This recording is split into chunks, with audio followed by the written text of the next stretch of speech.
barbecue ting. You'll get a red in the hamburger thing. Matt pulls them tough and chosen clean. The lights hits like a well-oiled machine. Toss the wire in a tray, no need to prepare. 5-9 signals out, welcome to the year. We're calling CQ, come join the ride. From salty shores to mountain high, Motley crew is wire and drive, tossing antennas in trees to feel alive. Once a month we light up the stream. It's Northeast Ham Radio, living the dream. Salty walls got tales from the ocean side, with a sailor's grin and that coastal pride. Wrote the book on waves and wire, a Rhode Island soul with a northern fire. If it's broke, cross a guy to call. They'll tear it down and rebuild it all with a scope, a smile, and zero fear. He's the reason half our rigs still cheer. The clouds flows deep with a pack and a plan. The sky above, ground below. Mike and head from tombstones to bars. He's living it loud, still grumpy as hell, but making us proud. We ain't perfect and that's just fine. We miss a few calls and forget the time. It's happy hour when we go live. Mics get hot and so do the vibes. If we slow a bit or lose our rolls, just blame the beer and our RF soul. Marvin's got the badge and the winner plan. He'll brave the cold with the rig in hand. When the bands are rough and the tans are low, he's a ham radio guy putting on a show. Ferocious edge with a voice so clear. Mike's rocking AM on the modern gear. He's in the air with that VHF bite and logging moto till the stars say night. Start blowing finals and field day again. Still a proud general, won't let it end. Talks baseball more than he checks his SWR, but he'll stack that contact from a mile far. Starts real slow through the woods and mud. Mass plates on the FJ's harsh from the crud. He'll find a path where the signal roam with the comm seek out from his overland home. We're calling CQ, the signal's wide. From the coast to the pines on the mountainside. We're a band of hands with stories to share. Tossing wire in trees, putting watts in the air. Once a month we fire up the screen. It's Northeast Ham Radio, with legends convene. So antennas in trees and friends on the air. Signals we chase, and the ways we share. We laugh, we learn, sometimes we swear, but every month you know we'll be there. This is Northeast Ham Radio. Pull up a chair.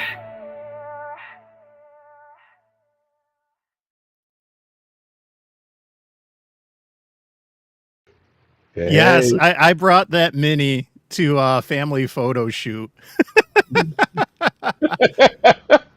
So yeah, Only you, Mike. so I got some spleening to do now.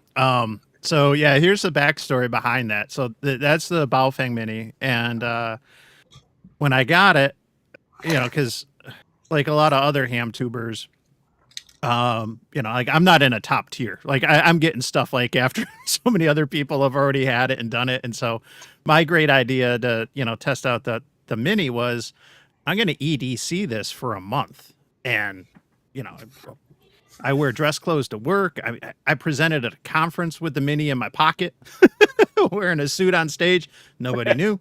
And we had got, holiday photos, and I was still obliged to, be carrying the Mini. And at the end of the shoot, I went up to the photographer. I'm like, hey, if you could you maybe get a couple glamour shots? There's a few other glamour shots of me with it. It's hilarious. But yeah, so, it is what it is. But welcome, Matt, Rabbit, and everyone in the chat. The chat is absolutely lit. Danny, what's up? I see you just dropped in there. Saying hi to others during the intro and everything. I will plug this real quick. Channel members, if you're watching on mine, and it doesn't matter who you watch, that this is simulcast on pretty much everything except for MSNBC right now, and that's even debatable. I do have some new emojis in for channel members if they want to use them. One of which I'm very proud of. I was telling Matt about it before the stream. I got a UC emoji to represent Utica Club, which I am drinking this evening and stuff. But yeah, and enough about me, and let's go over to Matt and introduce yourself and what have you been up to in ham radio this past month since we Oh, last got together. yeah, I've been busy. I was just on live stream with Eric, the Brew and Activate yesterday, and got my nice beginning summer sunburn. So that was fun. Made contacts at that park and had a blast giving away antenna and just talking antennas. So building a bunch. I got a new employee. His name is Mike, and he's going to be offering antennas up at his ham fest, his club's ham fest up there in Rochester. Unfortunately, I can't make it. I'm watching someone's business for that whole entire week, so I won't be That's able all to good. make it. Yeah, he comes back Friday evening, and I'm like, yeah, that'll be a killer driving all the way up there right after running his show. So, but no, been doing well, enjoying the weather, hitting a lot of parks lately, and planning a 6 park rove, and then trying to find a raft or some type of flotation device to get to a park that's only been activated 3 times, and it's in the middle of a pretty fast-moving Susquehanna River. So, Is that it behind you? oh no, this is the Okay. Loyal Stock where I usually stay once a year for World's End State Park, Okay. but it's probably moving that fast now. So. So what is that park? I'm intrigued. When you say Susquehanna, having lived in Binghamton for over a decade of my life, like I know the Susquehanna very well, and I know how angry it can get too. So I'm curious which park It's this is. it's actually a state game land. Let me Okay. see. There we go. So it's not really a park, and there's no bridge, and it was activated last in 2023. Let me pull it up here. I have it on my list of to-do list around me. There it is. It's below the wonderful city of Reading, which is only second best to horrible Philadelphia. So there it is. State Game Lands 324, and it is US 9014. And there's not many activators on there. Yeah, seven activations, 7 attempts, and last one was September 2023. How bad of a Wow. current are you looking at to get out there? What the? If we could pull something up. Let's see. Probably at least 20 amps, right? Like, Oh yeah, yeah. oh, the other kind of current. Sorry. Well, if I'm going out there, it's a whole day Talking about white opportunity. toppers. Nerd joke. Nerds. I was like, there's no way Mike's that dumb. I was like, all right. I mean, I guess it would get low if it's if we don't get rain and there's a drought. So I might just be able to skinny Walk it. over there, throw it in a waterproof bag, and definitely bring in a 100-watt radio and just kicking butt. I'll be there the whole day. Maybe camp out overnight until I get kicked out by park rangers. But again, it's on an island, so. I have done a couple. I'm fortunate enough that one of my ham friends, Jeff, Kilo Delta 2 Yankee India Oscar, you got to say it like he does, has such a passion for the hobby. He got a boat so he could go Nice. activate islands. And we have in the Finger Lakes, Canandaigua Lake has an island, Skino Island, which is the smallest park in New York. And it's a wildlife area. And it's only been activated a handful of times because you got to take the boat there to get there. It's unique because you don't see a lot of lake islands. You see them in rivers typically, or obviously, like the oceans. But when you're there, it's small and like I jokingly call him the mayor of Skino Island because like you're the only ones there, and it's like you own the place. It's but it's really cool. So yeah. James is asking, where is the chat? And I'm gonna guess there's probably more people on mine, not trying to be shameless than the others, but that's just because Shannon's joining now, Hey, and Shannon. Eric and Grouch will be along shortly. I know Eric was at a family movie, and it should be getting out around nowish, so he'll be with us shortly. And I think Grouch was going to be at the drop zone, weather permitting, and so He's got to wait till it gets dark before he gets on. So, but very cool stuff. That's awesome about that island activation, Matt. Very Yeah, good. I'm hoping to find someone or some way to get to that island. I'll keep an eye out for the water level, and if it's low enough, I'll just sneak out there and hopefully not get stranded. Welcome aboard, Shannon. We just got started. How are you Hello. doing out there? Because Matt was telling me there's all kinds of drama with meteors and power and Oh You yeah, lost power. I did. I lost power for probably like 10, 11, 12, 1, 2, maybe like 4 hours, okay. Wow. something like that. What does he say in dark here? Is he mean it's dark in England? Hopefully the chat is working, the stream is working, everything's working, hopefully. Okay. We didn't press it yet. Yeah, no. So I guess, I was sitting here on my computer just chilling, and like all of a sudden like the lights start flickering, the computer's flickering, and I swear I heard this like weird hum from outside twice that was like the power trying to come back. But then I looked on my phone a little while later on Facebook, and, Lynn Fire Department had posted this picture of a tree that had fallen over on someone's pickup truck. Actually, I posted it in the Live Free and Ham Discord. And I suspect Okay. that was probably the cause of the power outage in my area, which was affecting like, I don't know, 6,000 customers just in my area. And then there was like 2 other areas in the sort of Swampscott, Vinnon Square area, if people are familiar with, the place where I live. Mhm. It was just dark all around. Oh. So I went like randomly driving around with Miles to kind of, assess the storm damage as you do, right? But also because then I could like plug all of my devices into the USB charger in my car and like keep things charged up, and also doing like my new favorite hobby, which is mesh mapping. Ooh, war That's driving with interesting. mesh. So yes, so maybe we can talk a little bit about like mesh and mesh core and mesh war driving and Oh boy, she's getting addicted. The when little ham Helltech pocket.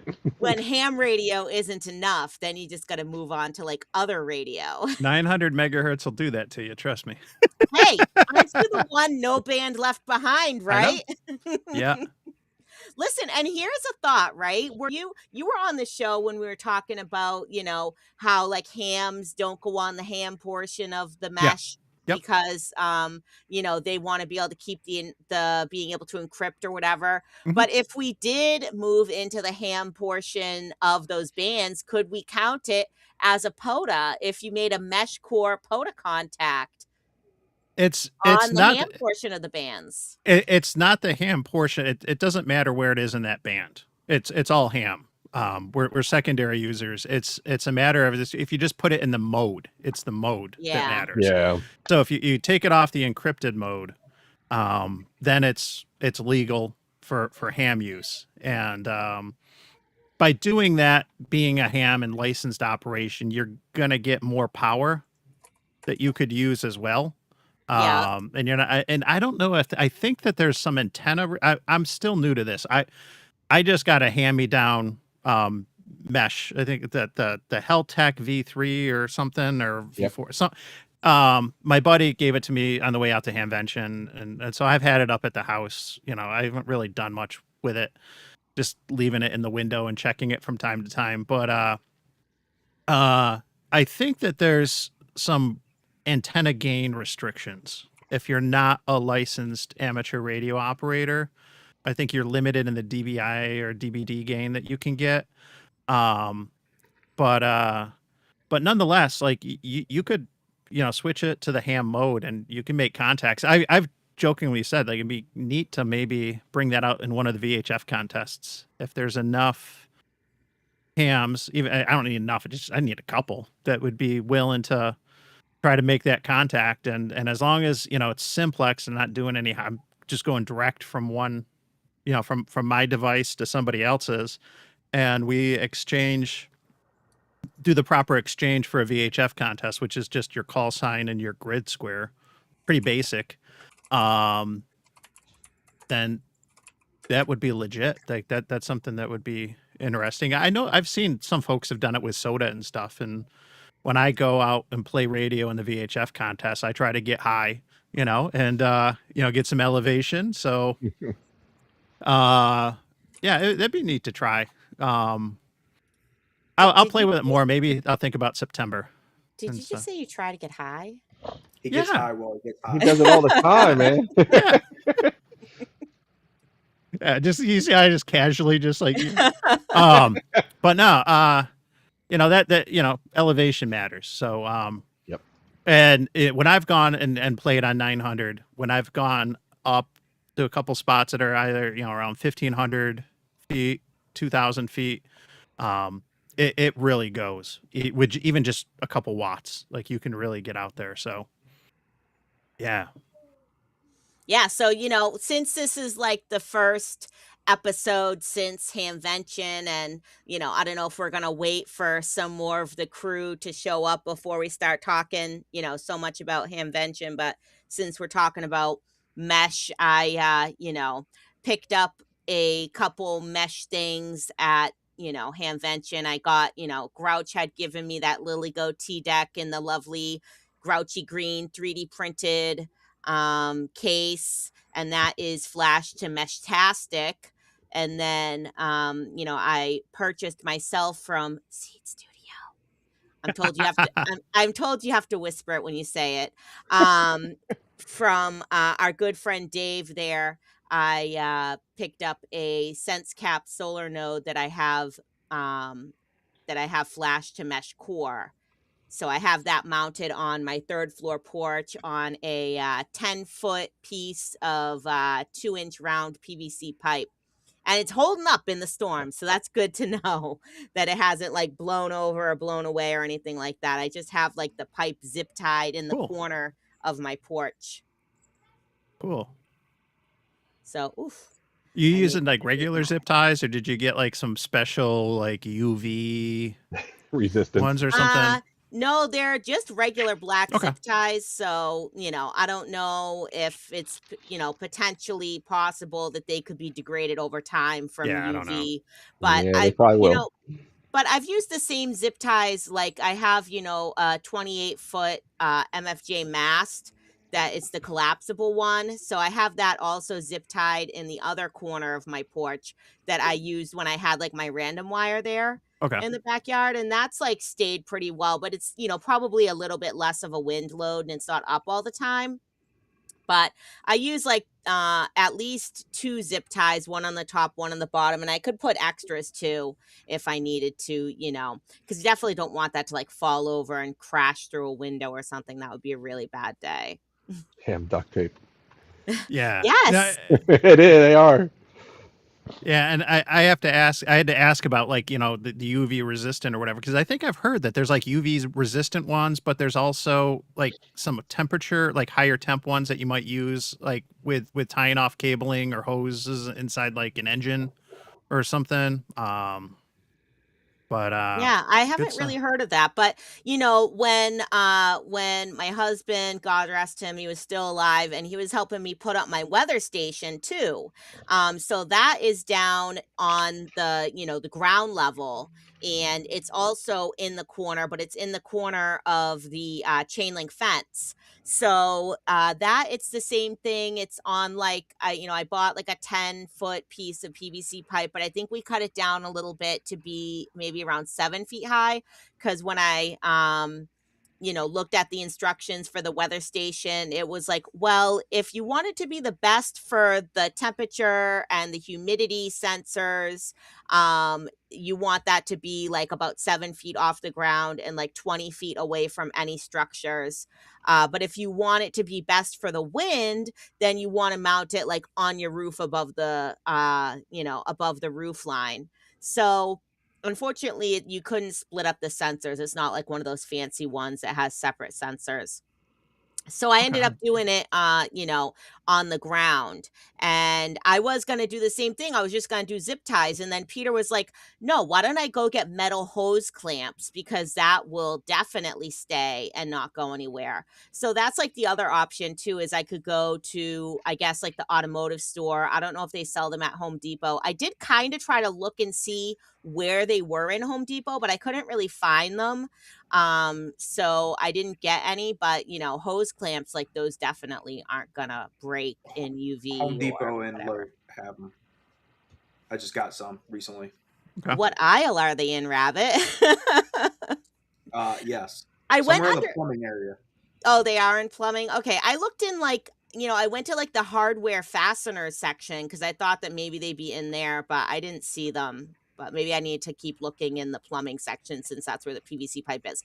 But PVC pipe is, like, the most versatile thing ever because I also back, in, like, 2020 when, movie theaters weren't open and stuff like that, I wanted to do this outdoor movie night for the kids, right? And for myself too, because I don't know if anyone here has ever been to the drive-in, but going Mhm. to the drive-in is super fun, right? The only time Yep. I ever went was we went on a family reunion to Prince Edward Island, and they have a drive-in there on the island. And I can't remember what year it was, but let's just say we went to go see Tom Cruise and Dakota Fanning in War of the Worlds. So that will tell you around what time it was. It Okay. was like, the early 2000s, or early 2010s. And it was the coolest thing ever. So I wanted to have that same experience. So we did a backyard movie night and I built a screen holder out of PVC pipe. And Peter was trying to like overcomplicate it. And he was like, okay, you gotta make triangles and you gotta have angles. I'm like, honey, I'm just gonna get like some T connectors, and you're gonna have one T connector is gonna go up and two T connectors are going to go out like this, and that's going to make the foot, and the up part is going to be where the screen is held, and we're going to make a rectangle, so we're going to have like some elbow joints in there. Oh my gosh, it was amazing. I felt so good after I built that thing and it worked, and it just it was awesome. You can build anything out of PVC pipe. Yes, you can. What is up, brother Izzo? Hey, I, Izzo. Yeah, buddy. I thought we were Oh, discussing. you're on mute. You're on mute. Hang on. I just messaged you.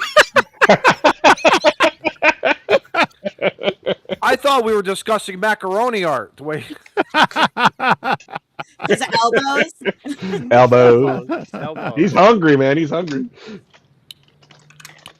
Oh, No, we're man. talking about Yeah. making things out of PVC pipe. Have you ever made any things out of PVC pipe, Izzo? Legal or illegal? Either one. This is I'm- Northeast Ham Radio, right? Anything goes. Everything goes. Yeah, I'm just. I mean, I have a piece. I'm looking at a piece right now that I bought. It's a 10-footer. Actually, I bought two 10-footers. I used one. I used one because I wanted to. So where the mass goes into the plate, to like that you drive over a wheel or something. But I wanted to give the mass a little bit more. Is it rigidity? So I said, let me come up with like a 3-inch piece, a 3-inch OD, I think. Oh wait, or maybe it was an inner die, ID.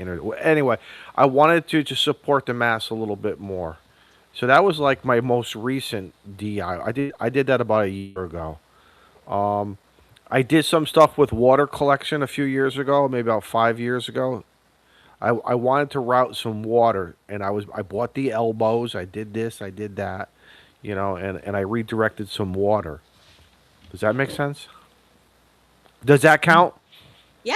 Yeah. I haven't done anything for an antenna. I always wanted to make a 2-meter or a 6-meter antenna with wire inside PVC using the elbow, but I got lazy. Well, I think there's something with like some PVC must not be good for like RF to go through it or something, or maybe some PVC isn't UV resistant. I don't know, but I know like when I did my the first antenna I ever bought was the Edfong J pole that you're supposed to buy it and then put it Mhm. into a PVC pipe, right? And he specifies a certain kind of PVC pipe that they didn't sell at Home Depot, that they only sold at Lowe's, and so I had to like order it, you know, in for pickup online, and then pick it up in the store to like make sure I was getting the right kind and Oh, matching up the UPC yeah. numbers. So I don't know what was special about this It's particular thinner. PVC. It has to do the schedule, and I'm not a plumber or anything, but I think it's a thinner wall on that, and Probably. because when you put an antenna inside of anything, it's going to change the velocity factor, and it's going to affect the electrical length of the antenna. He tunes his for that one particular type of PVC, and so if you put it in a different kind, it's gonna affect the SWR and everything. So, um, but Izzo, you're talking about making an antenna to put in PVC. I had a good conversation. I don't know if anyone watches, and if you don't, I recommend the channel. Is it Rick's Ham Shack? He's got really good antenna build videos Okay, cool. and stuff. But we were chatting because I've got a lot of PVC that was just scrap from my buddy's work, and I use that for a bunch of things. But I was talking about maybe doing a J pole in there for 1.25 meters. We give it a little bit more weather resistant. I got like a couple roll up ones that are with ladder line and twin lead, but something that would be a little bit more permanent and resistant in the weather and stuff. And he brought up a good point. He's like 1.25 meters is perfect, because if you start getting too big, 2 or 6, it gets to be too big for the PVC, and it's going to bend or want to flex and everything else. But like the 1.25 meters, I was like, okay, it's on the to-do list at some point. I'll get to it. But I have like all the scrap I need to build it. Okay. And stuff. All right, so I'll tell you what I am going to do. Yeah. The DX Commander has to come down this summer. I need all new wire, which is fine. I think it's 5 years old. It doesn't owe me anything. I may replace the shock cords. I have a whole bunch of extra DX10 wire that I bought when I bought the Classic many, many years ago. Okay. It's going to come down, and all I'm doing is just basically replacing the lengths. I'm not creating anything new. It's just a PM job, preventive maintenance. That's all we're going to do. We're going to clean the mast. It does not appear to be cracked or anything. The plates all look good, But right now, where I have it, I have a piece of electrical pipe. One of these, I think I bought a 12-incher, maybe 14 inches, and I drove it into the ground. Actually, maybe it was a little bit longer. Maybe it was 18 inches, because I left 6 inches up, and the DX Commander just sits right on top of it. So now what I was going to do was, I want to look at the pipe. I'm going to pull the pipe up, see how it looks. Is it rusting? Is it not? I forget the composite. But I had an idea as Shannon was talking. I was like, maybe I should do that with the DX Commander. Run the DX Commander, or put something in there again. Because all I want to do is just keep it from kicking out. Because I run a set of guy wires. I run a set of guy wires, and then up at top, at maybe about the 12-foot end, 12-foot high, I run 3 pieces of wire horizontally. Not wire, rope. And Okay. it just prevents the top section from doing a hula dance. Because especially today, started last night, with the amount of winds we have right now that are gusting between 35 and 50, I don't want it to snap. And knock on wood, I've had no problems through what do you call those things? Tropical storms, the heavy rains, the heavy snow, the heavy winds, I'm a 5-minute walk down to the beach. So I'm more prone to stuff that comes either out of the northwest or the southeast. And just where that property is, where the DX Commander lies, it's kind of open. The house the houses are kind of all. It's very weird if I do something differently. For instance, like my Reliance antenna doesn't really get affected. It just stays up. I think Matt came over one night and did a blessing for me. Because I don't want to hear Izzo. He probably said, I don't want no email from Izzo. I don't want no Discord messages. A little antenna pixie dust. Yeah, but I've always thought about doing that. Drive some PVC into the ground and then just drop your mast in or whatever and guy it properly, and there you go. For something permanent. Yeah. Speaking of guying too, I picked up the there was a good sale at Hamvention. I grabbed the Alpha Antennas 34.5-foot stainless steel whip, and it does come with a guy ring, and I set that up on Sunday in the backyard real quick for like the first time just to practice setting that up. And until you get that thing, like the guy ring, or the guy lines on, I mean, that's 34.5 feet of stainless steel, and like it's bent like halfway, and like it's swinging over the fences. and like there was no breeze or anything. That's just like the weight. It thing is solid, and I'm looking forward to playing with it more. I just wanted to see what was involved with getting it set up, and it wasn't too bad. I'll be going out when I have more time and setting it up, and I'll take measurements at different lengths so I know where to set it for 40 meters, where to set it for 30. And, I the 17-foot whip that I have already, I know by heart how many sections for what. So, but somebody at QRP Life did a $20 super chat. Nice. Reallocated I know what I funds. wanted to tell you before I forget. I'm talking like maybe, oh my God, mid-90s? Before RG8, this is even before RG8 400, I think, was available. Or whatever. Maybe it was the 213 stuff. I remember digging a trench about, 15, 20 feet. Excuse me. Oh, and Rabbit, hello, man. I got your email. I'll take care of you Sunday, Monday. We're good.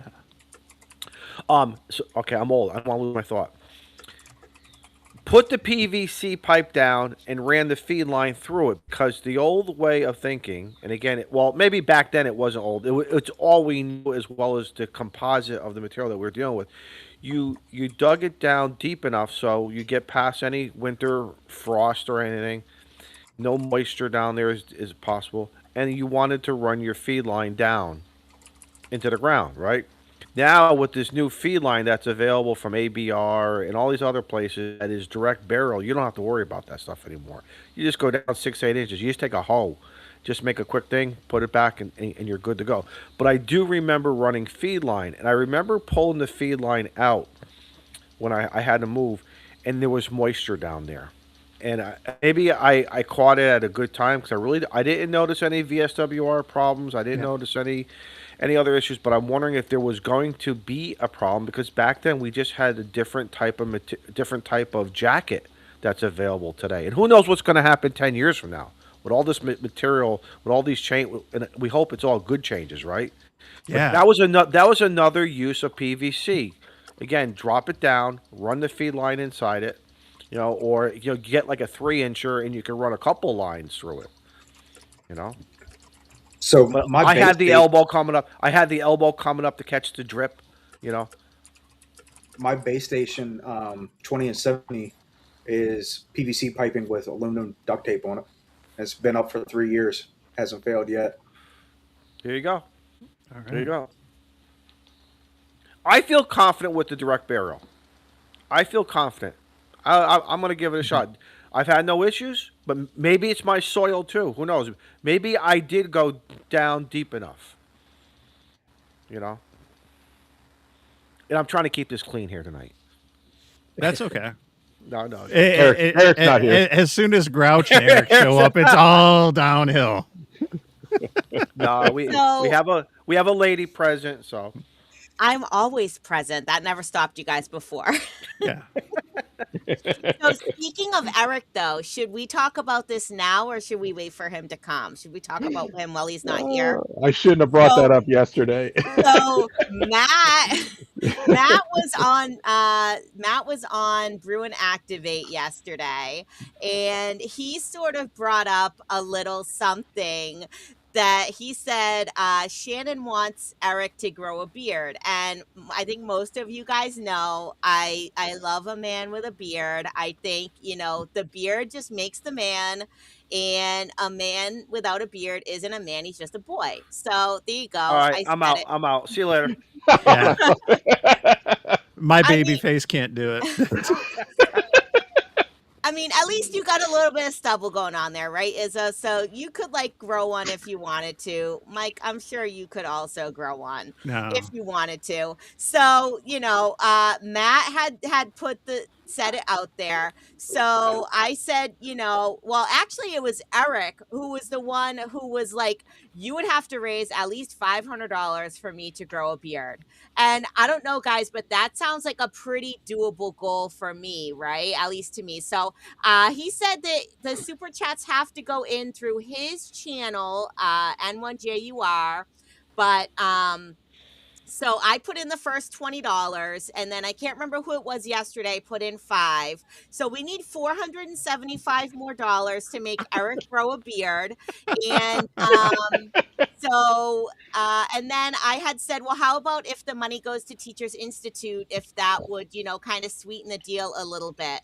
So, if we all want to see Eric grow a beard, get on his channel there, N1JUR, send in those super chats, and I'm actually trying to make a little something for the show. See, I wasn't very well prepared today, and I'm so sorry about that, but I was in another Discord meeting and I lost track of time, and the fact that my electricity went off, so I was out of the house randomly driving around for 4 hours trying to keep my devices charged up.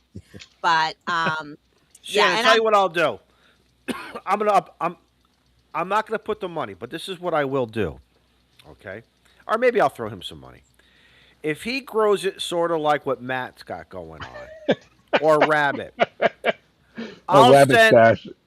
No, yeah, but I think it should be a little bit more full for Eric. But Yeah, follow mutton me chop. on this. Mutton chops for him. I will whatever anybody recommends a nice or that nice conditioner for the hair, the nice oil, whatever it is to make it look not. I mean, I'm not talking shiny like a wax job, wax your vehicle. But let's make this man look good. I will buy that for him, and he can do it on stream. He can put it in stream. He can comb, do all that stuff, make it look. Because I know I can't. I've tried. I didn't shave for 3 weeks one time. I went crazy after about 4 days. I said I'm going to hold out, and let me tell you something. It came in, and it was the most ridiculous. Let me say, God blessed me in other areas. That's the one area He didn't bless me in. So, Your brains. Mike, how did you get thrown into this? The Mike and Eric beard fight? Yeah, it's you Matt. too. You I too, didn't say Mike. anything about Mike. yeah. No, Mike, if you grow it too, I'll buy conditioner. I'll buy some conditioner for your beard. well, geez, if you're throwing in conditioner, I'll tell you what. I'll even throw in a Genesee 6-pack of some cream ale for you too. Right? yeah. See, Matt's 6 dB. Rabbit's got the 3 dB going, and I'm over here at negative 2.14 or something.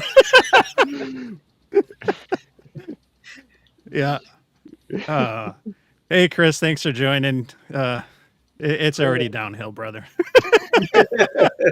And yeah, so I was trying to clip that one part of the show out, but it must have still been processing because it wouldn't let me do the clip yesterday, but now it looks like it's letting me do the clip today. So I don't know if I'm going to get the clip out while we're doing this, because it might be too much for me to try to concentrate on so many things at once, but I'm working on a goal sheet right now, so we may have that to show on the show a little bit later. I'm getting on Canva. I'm trying to work on 2 things on one screen, because I'm not fancy like you guys with your multiple monitors here, there, and everywhere. I'm just a simple girl with one screen. That's all I have. So That's all I got. And Did we talk about what we were drinking yet? Did I miss that part? Well, where's Rabbit? We got to talk about Rabbit. Yeah. Rabbit, Can we do drink? Rabbit was doing such a good job holding it in when Izzo was talking about laying pipe and pipe lengths and everything. Like his was like 6 inches, or is it 18 inches? Or and Rabbit's I was just fighting like for my life the whole time. You got holes in your tongue, son. I was just watching Rabbit's face the whole time when Izzo's talking. It was like pure entertainment. What have you been up to, brother? Not a whole lot. I blew the inflator antenna up in a literal sense. Now I'm gonna have holes in my tongue.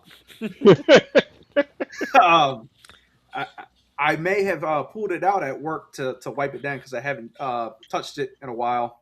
It's been in the trunk, had a bunch of sand all over it. So took the air compressor at work, which is a commercial air compressor, and it inflates and then gets rigid. And I was like, I could probably take a little bit more. Next thing I hear out of my left ear is my tinnitus ringing. Oh boy. So, and I got this fancy little doohickey in the mail for, let's see. Damn green screen. There he is. Yeah. There it is. It's a So vape. this is a air pump. It does inflation and deflation, and it has a light. Oh, Where'd you get that? Was that It's Amazon. not mine, baby. I swear. I got it on Amazon, $24. Wow. All right. So how does it? Okay. So on the receptacle area for the inflate antenna Yep. is how do I keep this clean?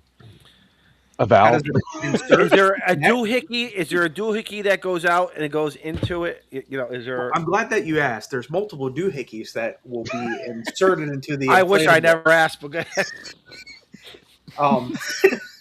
They will all get the mast erect. Just got to choose the one that fits you. All right, what's that called? What's that thing called? I'll send you the link. Send me the link. Yeah, send me the link later. Yeah. But that'll both suck and blow, right?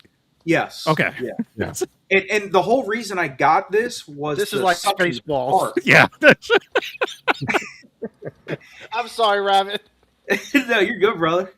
The whole reason I got this was for the sucking feature. Well, that's why we buy. That's why That's when the you, other when stream. listen. When you're going to spend $24, you should get good quality. Hey, look, I'm surprised because this is People's Republic material, and I'm like, I'm gonna make a video just on this. That's how impressed I am. For $24, what Turn you're her getting on. out of this? Turn her on. Let's hear the sucking sound. Oh, easy there, killer. That's for only USB-C. All right, I'm going to ask a serious adult question. USB-C charging? Yep, Oh, Izzo's sold. right there. Yep, and it's 2,500 amp hours. With the light on high, it will last. I think it said 4 hours. You can never have enough light. No, and it's bright. I'm like, all right, thinking it's going to be a. When you bow were thing. blowing it up, did you have the light on? No. I like it off, depending like it off. on the inflatable. Right.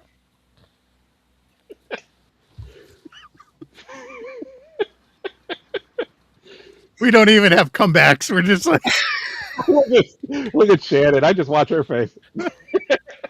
I'm coloring right now. One moment. She's gonna put us all in timeout. I'm Yeah. waiting for her to. She's writing us up to Eric. Eric, yes. Can't Eric, believe what they did. HR. Eric, It's been a while.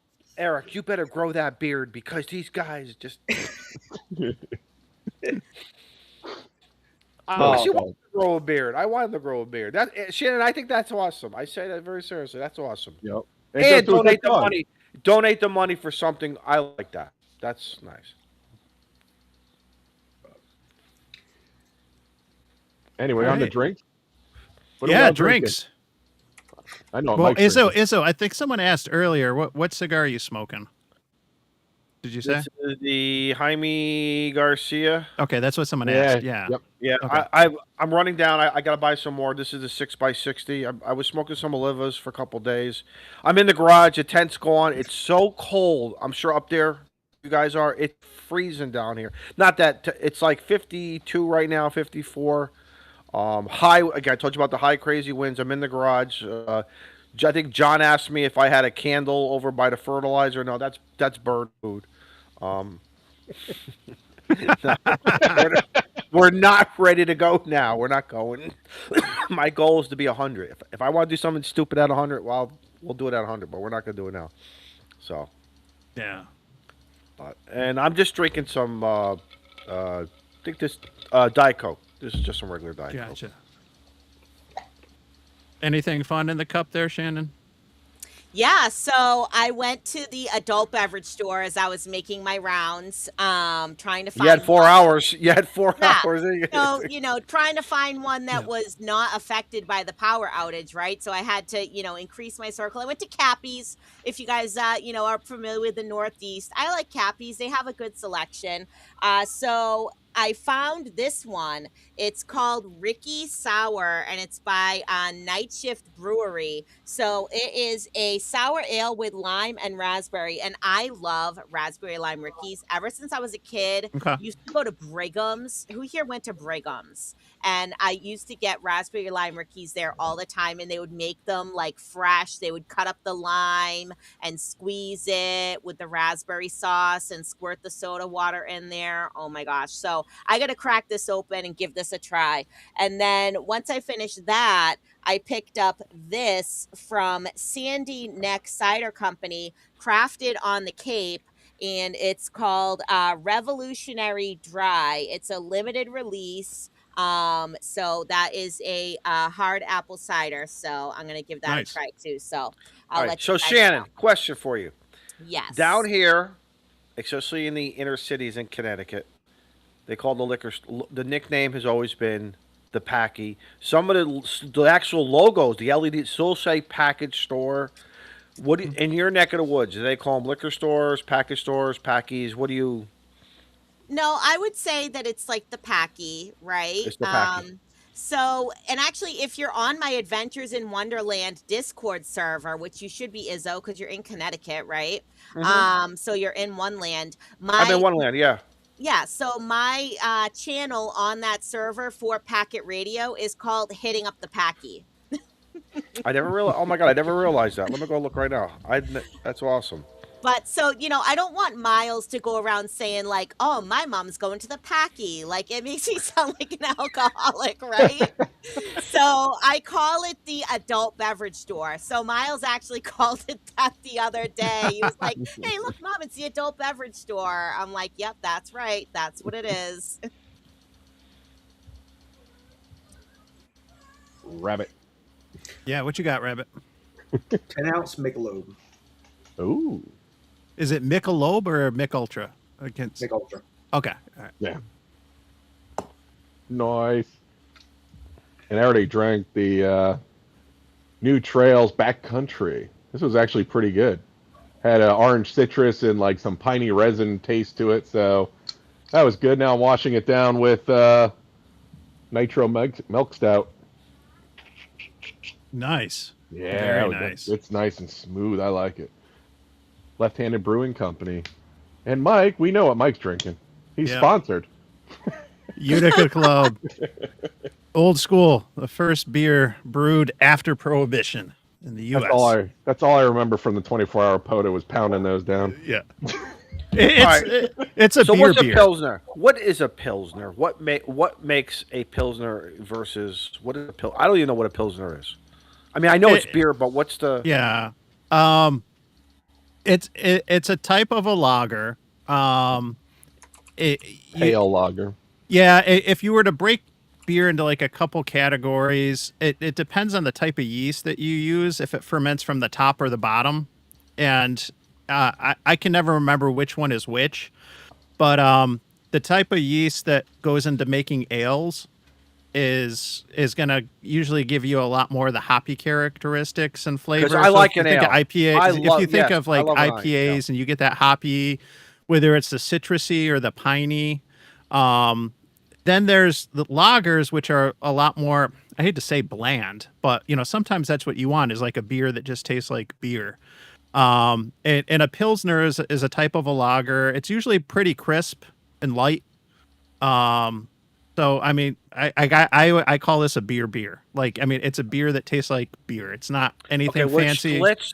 Give me something that maybe I've had. Is Yeah. like, okay, the old days Schlitz is in the Did category. you know? Did you Yeah. know that Schlitz Brewery just went out of business? I Actually, saw that in the news. Yeah, I saw. I'm Um, like, I guess no one's drinking it anymore. I guess Yeah. the You you know, old-timers and it all was died. it was like this big deal because I watched a YouTube video Mhm. about it from one of the news stations about how like they had like all these official Schlitz like pubs that had like this beautiful like stonework logo outside their buildings and stuff.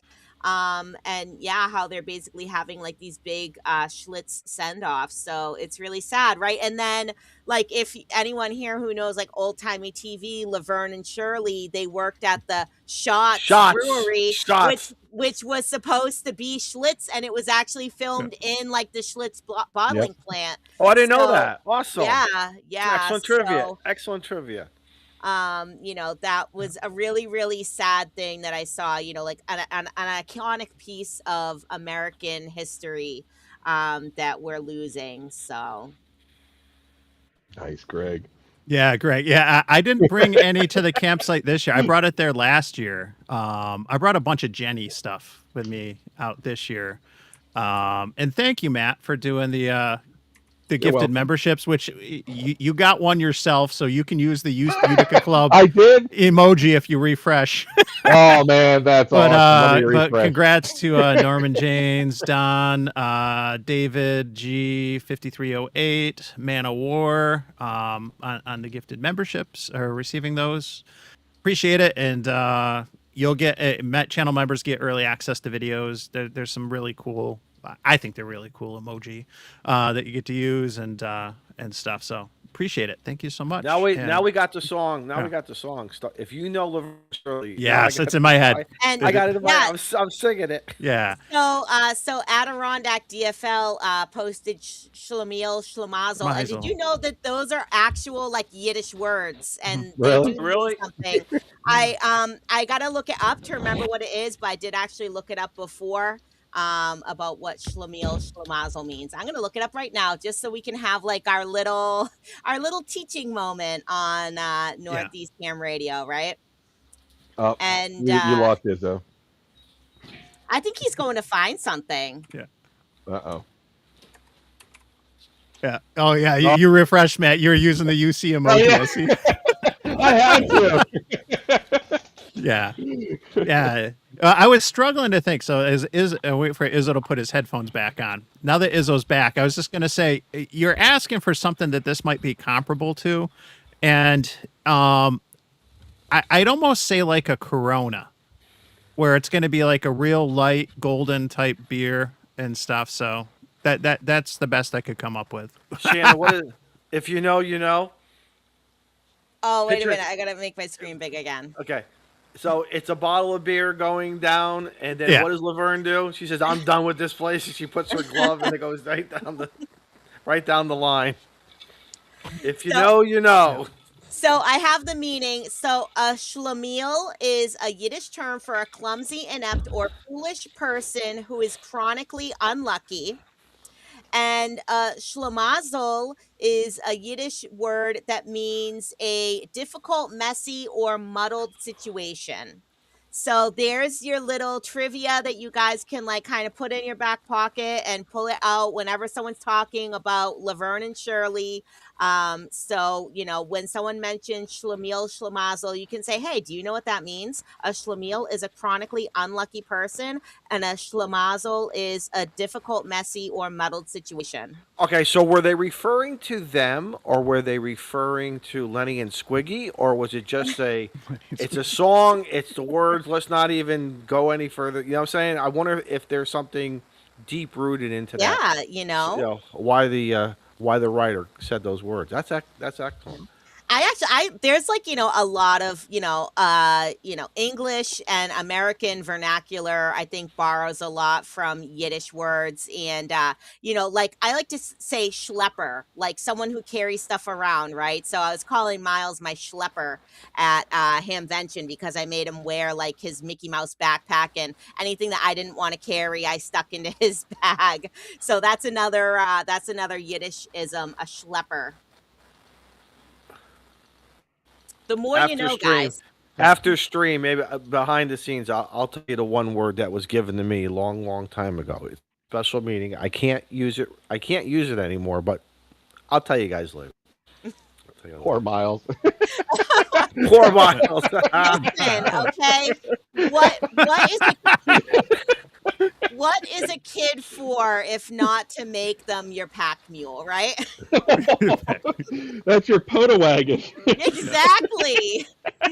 And when mommy goes to the adult beverage store, I gotta push the carriage, and then I gotta load up the Subaru with it all. The Subi. How is the Subi doing? Did it survive the trip? It did survive the trip, so I brought it to the mechanic guy, and he replaced that one wheel bearing that was bad, and he was like, "Oh, the one on like the front driver's side sounds like it could be going." Well, now I'm like driving around, and yeah, it's making a racket. So I'm like, they should have just replaced it before I went, because it was going anyway. No, they just want me to have to bring it back in 6 months and get it done. And then I never got the air conditioner fixed, which I should have done, because then it was 91 degrees driving home all day, 15 hours on Monday from Ohio to Massachusetts. And then it was 99 degrees the Tuesday after Hamvention here in Massachusetts. It was ridiculously hot.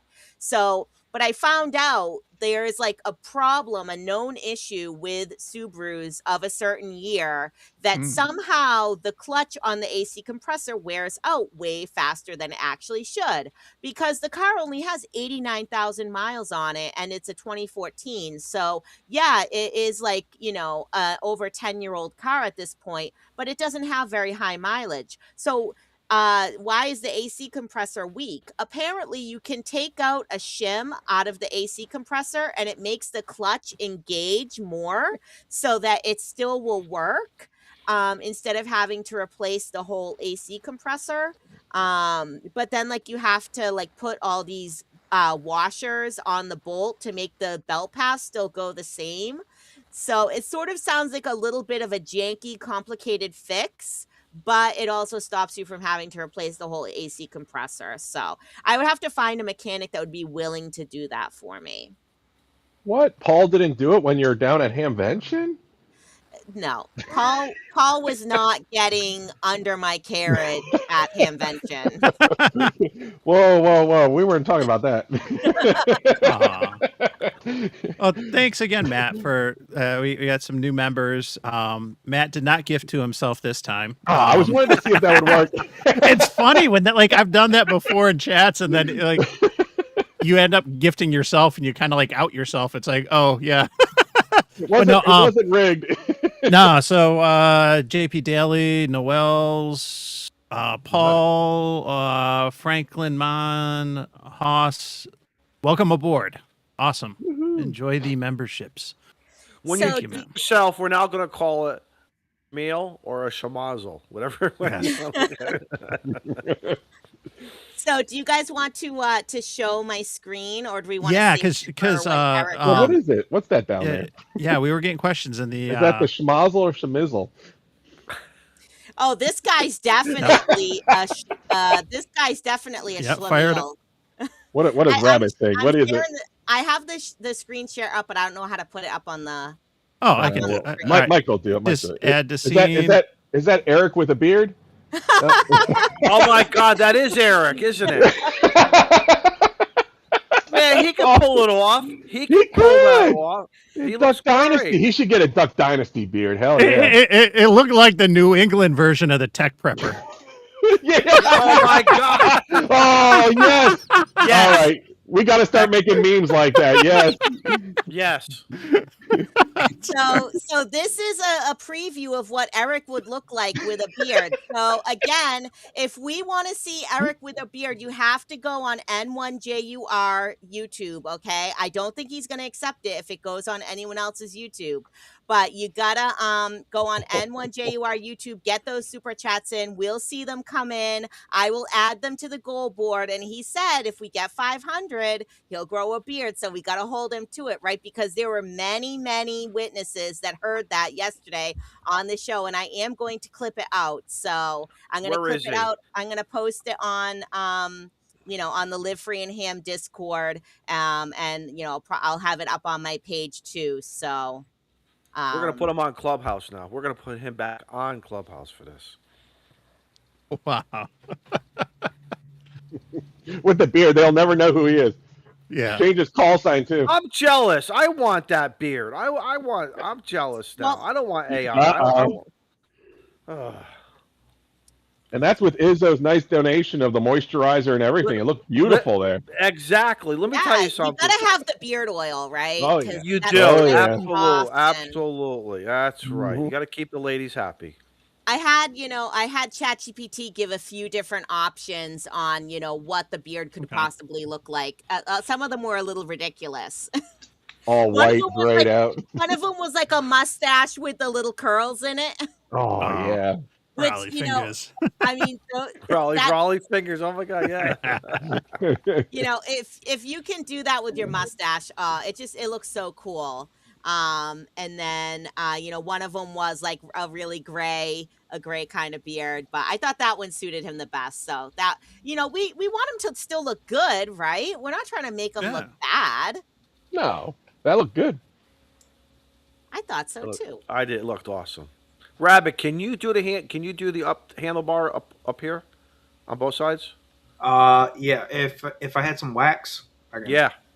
Oh, Oh, yeah, look yeah, at that. yeah. You can totally do Look it. at that. Doc Holliday coming on. Oh Doc, yeah. That's right. Doc. Yeah. It actually works because I actually have a bald spot right here. It just grows over. It grows in all white trash like. That's why I don't have a beard. I think that's what Eric's afraid of, the white trash looking beard. We're getting recommendations in the chat. Striking Viking. Yeah. Yeah. know, All right. I'm telling Eric better you, get in here. listen, there are so many ham radio guys that have beards, right? I don't know if that's just like a thing, but the beard companies definitely should be sponsoring the ham radio guys with beards, I think.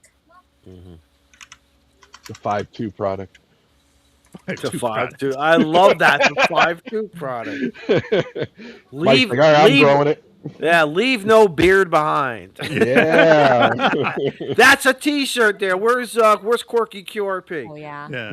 Yeah. Apparently, I'm getting reports that my niece has lost power down in Acushnet now. So. Oh, no. Oh yeah, the winds have been crazy. I've been watching, man. The And winds have been crazy. it's like we have so many up here in the Northeast, right? All of our power lines really are above ground. I'm sure you have the same thing, Izzo. So when a tree falls on the power lines or branches or whatever, then it just knocks out the power.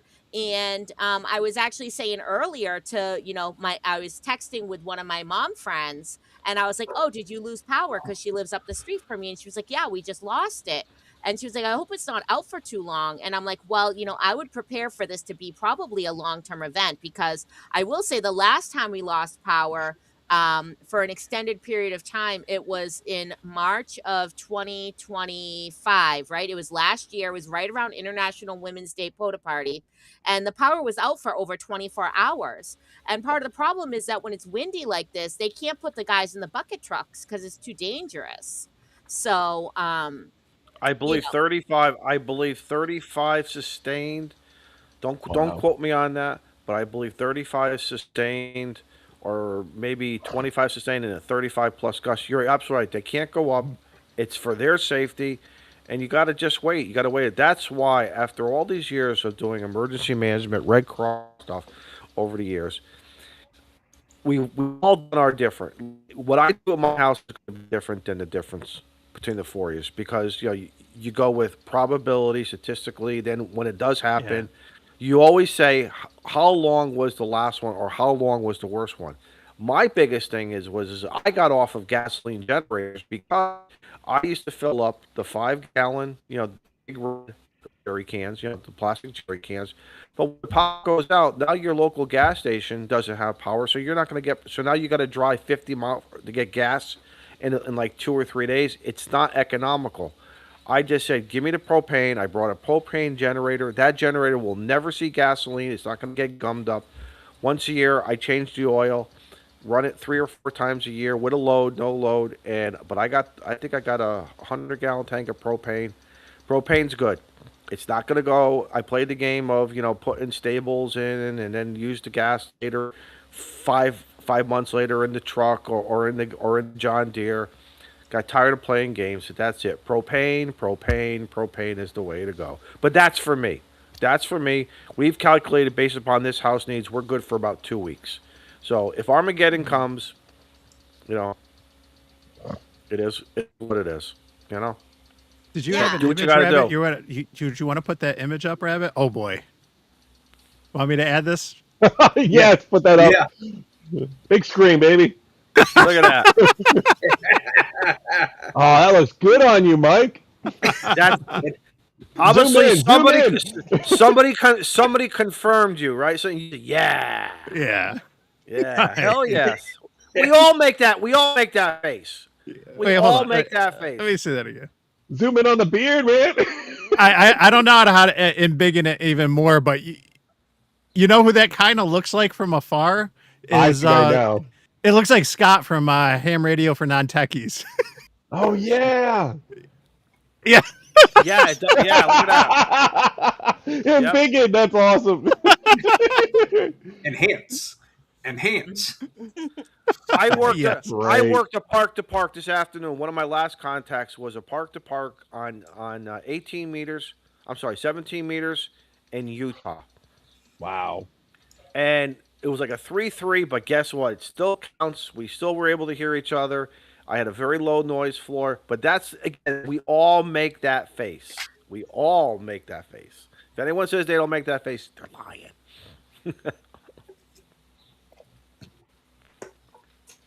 Yeah, no, John, that was AI. He's asking if that was me with a beard.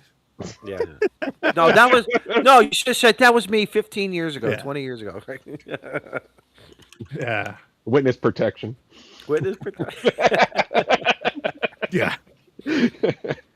I got warrants. I can't go back to jail. Jail. You don't go to jail. You go back to prison. You go back to the big house. Jail. That's why he lives right next to the border to run across. Yeah. Yeah. They're going to send you someplace nice and warm. All right. It'll be warm, all right. Maricopa. Oy. You won't be drinking any beer Shave twice either. a day to look like a kid. I am blessed. I can like easily go like every other day, no problem. Wow. I wish. Yeah. Yeah, and the money that I save on razors, I can invest in antenna and quality coax. So that's the way I look at it. Me shaving this morning. No, you gotta use 5 o'clock like shadow grown. you gotta use like an electric razor. You gotta get with the Manscaped. Who here uses Manscaped? Anyone? Yeah, aren't they awesome? I don't use it on my face though. No, you use the other one. Oh boy. Well, you have to have one's day. Okay, This is going one. places. Yeah, I'm not even. I was going to say something, but So Peter bought like some Manscaped shavers shortly before he passed away, actually. So now I have them and I use them, and I think they're great. And they're rechargeable, USB-C rechargeable, so you can't go wrong with that. Like you can never find, never not find a charging cable or whatever, because everything we have is USB-C now. So waterproof. They're waterproof. Yeah, I man, think they're great. they make like a women's one too, but don't quote me on that. But yeah, I think they're great. Great gift for, like, if there's any other women out there watching, which I'm sure there probably isn't. But great, Father's Day's coming up. So even for the guys, like, maybe if you want to drop some hints to your YLs or XYLs, or get it for yourself as a gift for Father's Day. I wouldn't give it to my ex. I wouldn't tell my my ex-wife to give it to. No, no, no, no, no. No, XYL doesn't mean ex-wife. I know that. I'm just. Um, but yeah, so that's the story with that. The woman's one's just different color. Yeah, they just make it pink and then Chris charge says he you needs a $50. mower. Chris needs a mower. What the- Yep. Yeah. See, this is what happens without Eric or Grouch. Yeah. Yeah, it's like man, Eric was just taping Eric just texted me, and he's like, he said they're out of the movie, about 30 minutes out. how's it So no going? set. So what did he go see? That's what I want to Yeah. know. Do you have to wait for him to get He didn't here? say, and he's like, I know I'll take the rap, but like, he doesn't think he's gonna make it, but he's like, what's everyone doing talking it- about? And I was like, beards. Yeah. They want us to have a competition. He's doing it on purpose. Yeah. Shannon took over as talking about beards. Yeah. Look, if we have a competition, I'll grow this out and braid it. Ooh, Ooh. Pippi Longstocking Ooh. style. Mm-hmm. I've had it down. Like, Unfortunately, I can't grow a beard, so I can't be part of the competition. Could so. you do? You your can do hair. like the Raleigh fingers. Can you do like? Can you make like a 2-element Yagi, or can you do like? Oh yeah. if I grow Will it out it long enough, I antenna? can. Will it tenna? Will it tenna? Yeah, Maybe. hook a Put some G90 aluminum to it. foil on it. Yeah. Little G90. mesh node antenna. Oh, the first Well, casualty. there is that lady that puts the antenna in her hair at Hamvention. Yeah, they were I've heard talking about about that. How she walks around, man. That's so cool. Antenna hair lady. Yeah. Yeah. I know Matt didn't make it to Hamvention, right? Not this year, but I clear my schedule for next. Yeah, Yes. you and Shannon, you Yeah. and I are the only two on stream that made it. So Yeah, and so you gotta go to that 4 days in May thing, Matt, because I think your little QRP bug out mini, I Yes. think that would do so well there. I do too. Yeah. Awesome. Sweet. Yeah, vendor night, and I know this your first Hamvention, Shannon? Or you were there last year, I think, right? I was there last year, but I didn't go to the 4 days in May Okay. because I got there on Friday morning. Okay. I'm curious what you think about the 4 days in May, because I'll mention that when I've gone out this 5 years, I've gone out to Hamvention. This is my 5th year. Last year was the first time I went to 5 days in May, and when I went, and I was like, how have I missed this? Like, I was like, oh my gosh, I can't believe that I've been missing out on this all these years. I thought it was just fantastic, and there's everyone is in that little room, but there's some really good vendors, and it's the hams making hams, hams making stuff for hams, not hams making hams, but you know what I mean. And you have like spool tenna, but you have K6ARK. Adam's got a little table. A lot of stuff, the Morse, I don't know, the very expensive CW keys that my buddy Jeff, who's in the chat now, bought one. Carlo, yeah, Actually, he Carlos bought was two, talking. one for somebody else too. I think Carlos was also talking. Yeah, the Morse about Mania or Morse. something. I don't no, know. Mania, modern, yeah. No, Modern Morse. You're talking Modern about. Morse. Modern Morse. Morse, yeah. Yeah. So I know they sound expensive, right? But they're totally worth it. They're so small. They fit right in the palm of your hand. They're all metal. They're like hand machine made and put together. Aaron is a good friend of ours.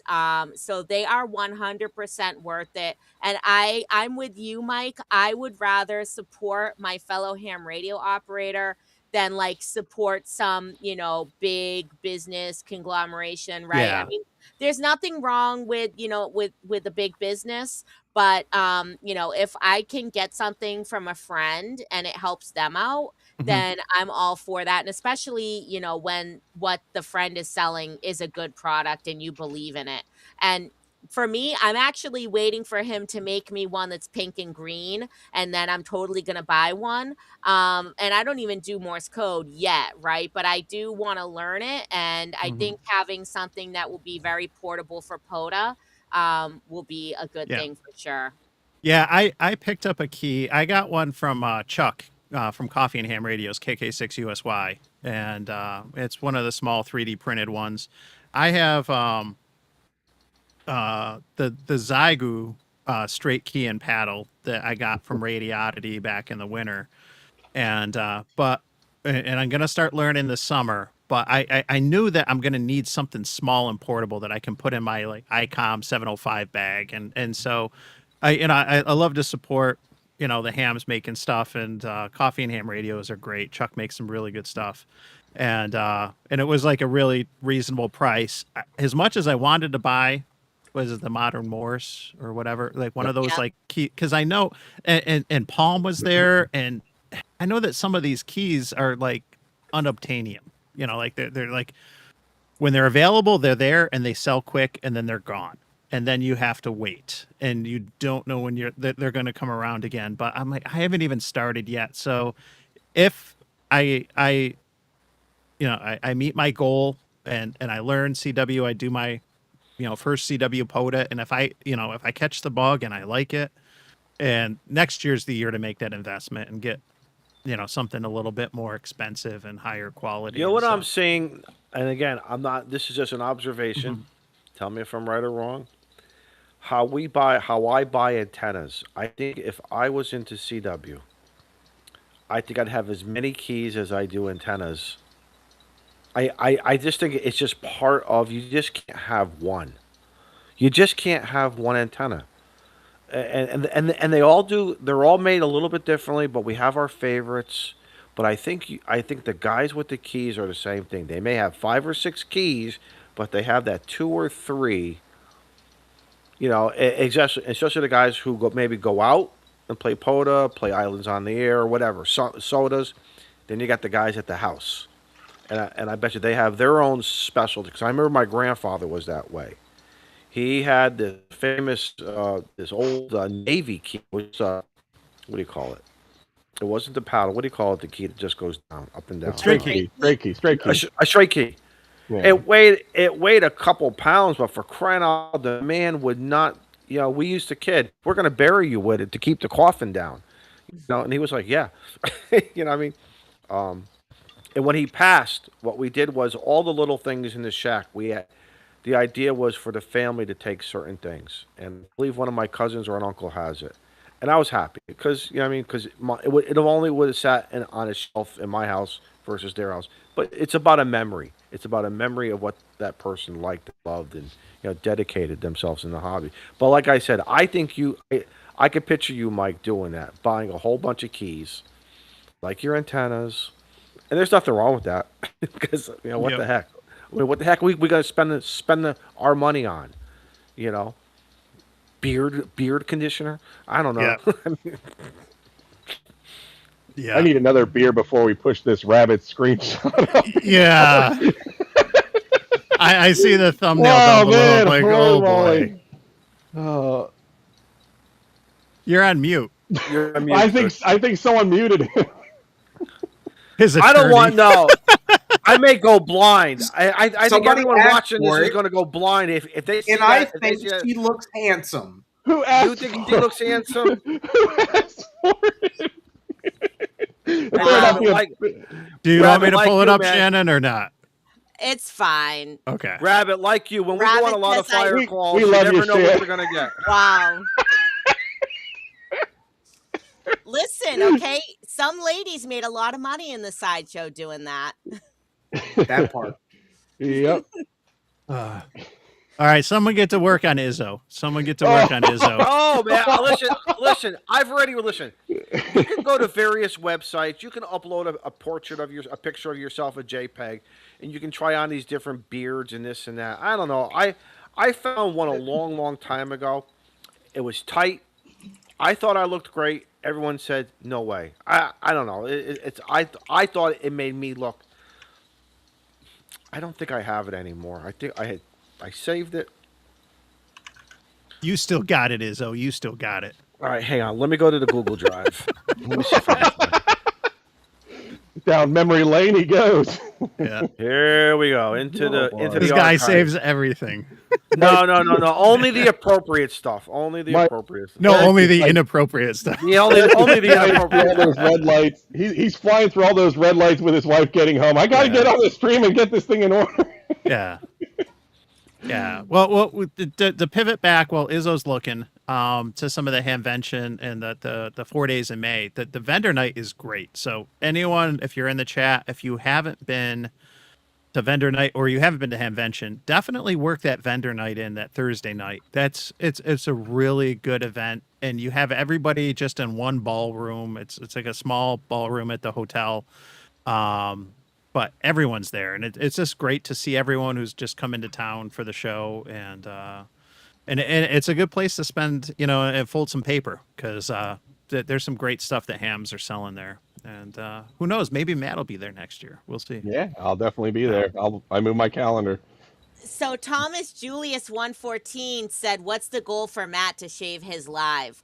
Which I think is very fair, right? Because Okay, he was I'll the shave one it live. He I'll was the shave it one live. that first. Oh, you can't just say you got to fight. You Oh, well, okay. you want to get money, right? Like, So listen, if we want to make this a competition, should we say that the competition is whoever gets to $500 first? If Matt gets to $500 first, he has to shave his beard live, and if Eric gets to $500 first, he has to grow a beard. Hey, Does well. that sound fair? And you guys got to donate to the money to the Oh, Teachers yeah. Institute. Definitely. and what are we going to call this challenge? Are we going to call it growers or showers? Yes, Yes, the Eric, grower shower challenge. Eric has to grow a beard, and Matt has to show us his face. Nice deal. I'll shave for that. Oh, Yeah. Oh. Yeah.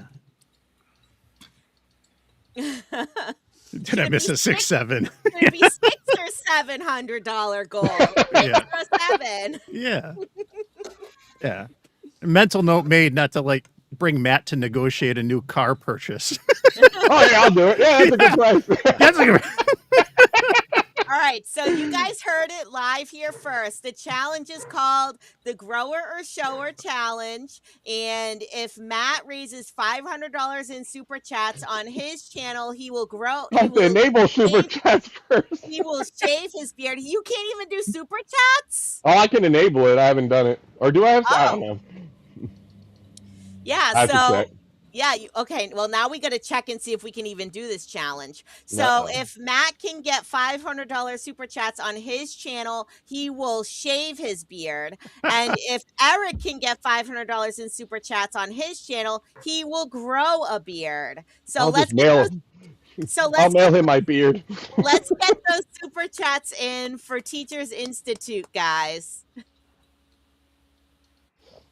Now I gotta make a new goal chart. Matt has to send me Matt has to send me a headshot of himself, and I'll have to ask ChatGPT to take his beard off. Oh, I could take the beard off. and, Here, I'll get put you a it picture. on the put it on my little chart. I just sent Eric a text and about the challenge. He's probably that'll be amusing, especially if he has Siri read it while he's in the car with the wife and kids. Grower or shower challenge. Oh man, he's like, "What are you guys doing?" Yeah. So It's so a I like I mustache. said, I'm curious to know what movie he went to go see. I don't know if you guys have seen any good movies lately. I watched Project Hail Mary yesterday. I don't know if you guys have seen that or not, but it was really good. I wanted to listen to the audiobook before I saw the movie, and I started to listen to the audiobook when I was driving to Hamvention. But it was hard to hear it because I had to open the windows because it was so hot in the car, and When I was driving there, I was like calling people on the phone to like talk to me and keep me awake so I didn't fall asleep behind the wheel. Um, but from the first few chapters that I listened to it, it was really good. And then I ended up watching the movie yesterday, and the movie was really cute. And it like there's nothing offensive in there. It's only rated PG-13. So if you have kids, you can watch it with your kids. Um, and yeah, so I highly, highly recommend it. I mean, Ryan Gosling is pretty easy on the eyes, right? So that wasn't a tough choice to watch that. He even has a beard in the beginning, so I think he kind of keeps like a little bit of aw, thank you for the super chat, RGD Radio, the £5. It's probably like I think $1.30 is like £1. So um, you know, so we'll put that in as I'll do the conversion rate actually. I don't know whose channel that came in It on. came, Wait, it wait. came through on mine, so thank you, Wait. RGD Radio. Who's down there? Who's down there? Who's down where? I don't know. Rabbit did something. Oh god. Oh, Rabbit is Rabbit's the man. Rabbit's awesome. he is on the AI train tonight. all right. Let's see here. And I'll toss up one without a Oh, look beard. at that stud muffin. Oh, I like that. Send that to me. I want that. Who actually did that? That's Rabbit, man. Rabbit's awesome. Rabbit, send it to me. I want that. He's I gonna don't frame care. that. He's printing that and framing it. Oh, I'm telling you, I will take that and I will glue that to my face, and that will not come off till I'm 100. I don't care. I want that. That's what I want. I want my genes to do that. I wanted my genes. My uncles were. You talk about having to shave twice. I remember my uncle. He had 2 jobs, and on Saturday night he would get out of his second job like at 3-4 o'clock in the afternoon, and he took my aunt out every single Saturday night. And he'd come home, and I remember one night she sends, because he worked in this warehouse. He made band saws, smelling like oil and metal. He had to go upstairs, and he'd shave again. He'd have to shave again. Yeah, I was like, man, when I get to be, that's what I want. I want to be that kind of a guy, you know. God. Goers and growers.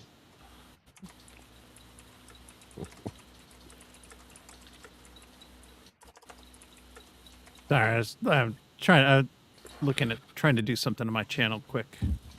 Donna, Yeah, I sent it to you somehow, on I was Discord. seeing if I had some membership gifts that I could give out. So RGD was saying he was talking in my chat, but he wasn't getting a response. But I think somehow I actually have 2 streams of the same thing up and running.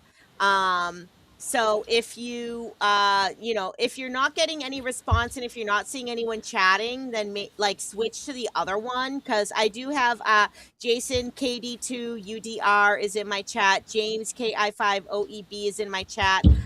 Nathan from Scotland. I'm sorry, I can't remember your call sign. It's like MM9 something. He's in my chat. And of course, my best friend, Mike Smith, Golf Zero RFD is in there. And I think that's it for people in my chat right now. But you know me, I'm never just monitoring one chat. I got Live Free and Ham open too, and Jabberjaws is in there. K1LY, Bearded Jackhole, Sean AA4AT is in there. We got Corey N1XWS is in there. Chris KD9YSW is in there. KY4TRK is in there. They're all in the Live Free and Ham channel. And then I got Grouch's channel open. I got Eric's channel open. So, and I just saw a ton of gifted memberships come in. Yeah, Mike just blown away. Yeah. On Mike's channel. Yeah, so Jason was asking in the chat, and for those of us, or those who might not be familiar with channel memberships, if you reach a certain threshold of different likes or subscribers and watch hours and stuff, you can monetize, and enable memberships. I did it just as an opportunity. If people want to give back, they can. I don't really keep anything. There's only a couple things that have really been, members only. It's nothing earth shattering, but it's a way to give back and support. But the creators, we're allowed to give 10 free memberships each month. Gift them, and they do it in like increments of 5, which is why I just did 5 and 5.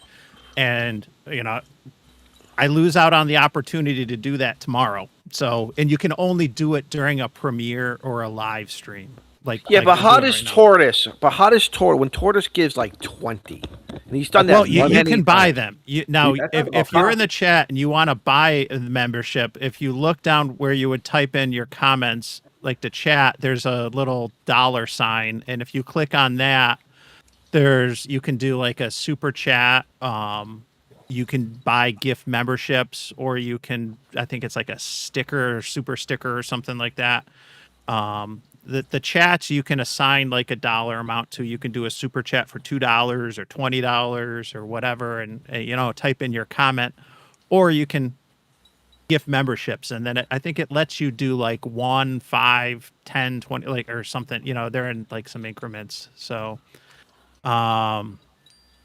anyway, that's how it works. But if you are a channel member, thank you very much. I appreciate the support very, very much, and stuff. And I know I subscribe Clubhouse and a whole bunch of other channels and stuff too, to show my support, because I understand now being on this side of the screen, some of the work, the effort, and the money that goes into some of this stuff. But don't feel like you need to contribute or anything either. I'm just here to have fun, at the end of the day and stuff, and hopefully everyone else is as well. Yes, $20 membership is a $20 membership, and I almost did that for grins and giggles when I became monetized. I almost had like a $20 is $20 tier, and I was like,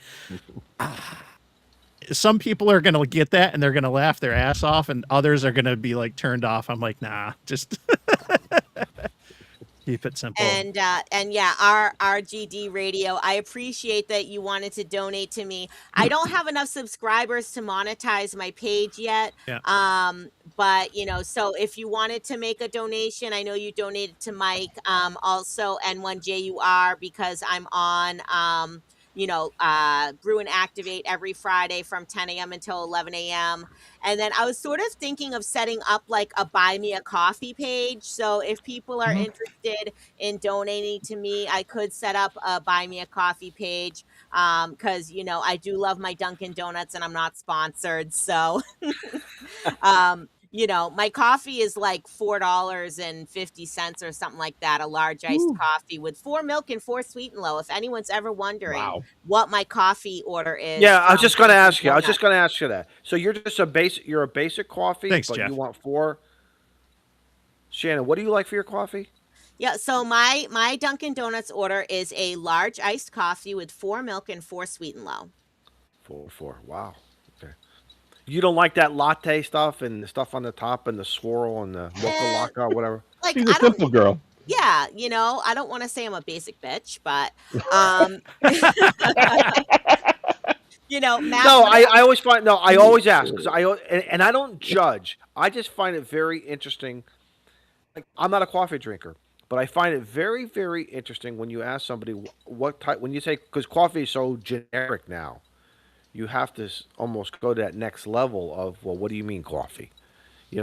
So. Yeah, so Matt put it a lot nicer, that I'm a simple woman, and it is true. I'm a simple woman with simple needs, and I used to get just a large iced coffee regular, right? And if you're from New England, you know what a regular is. A regular is 4 and 4. It's 4 cream and 4 sugar. 4. She's right. It's a 4 and a 4. High test. Yes.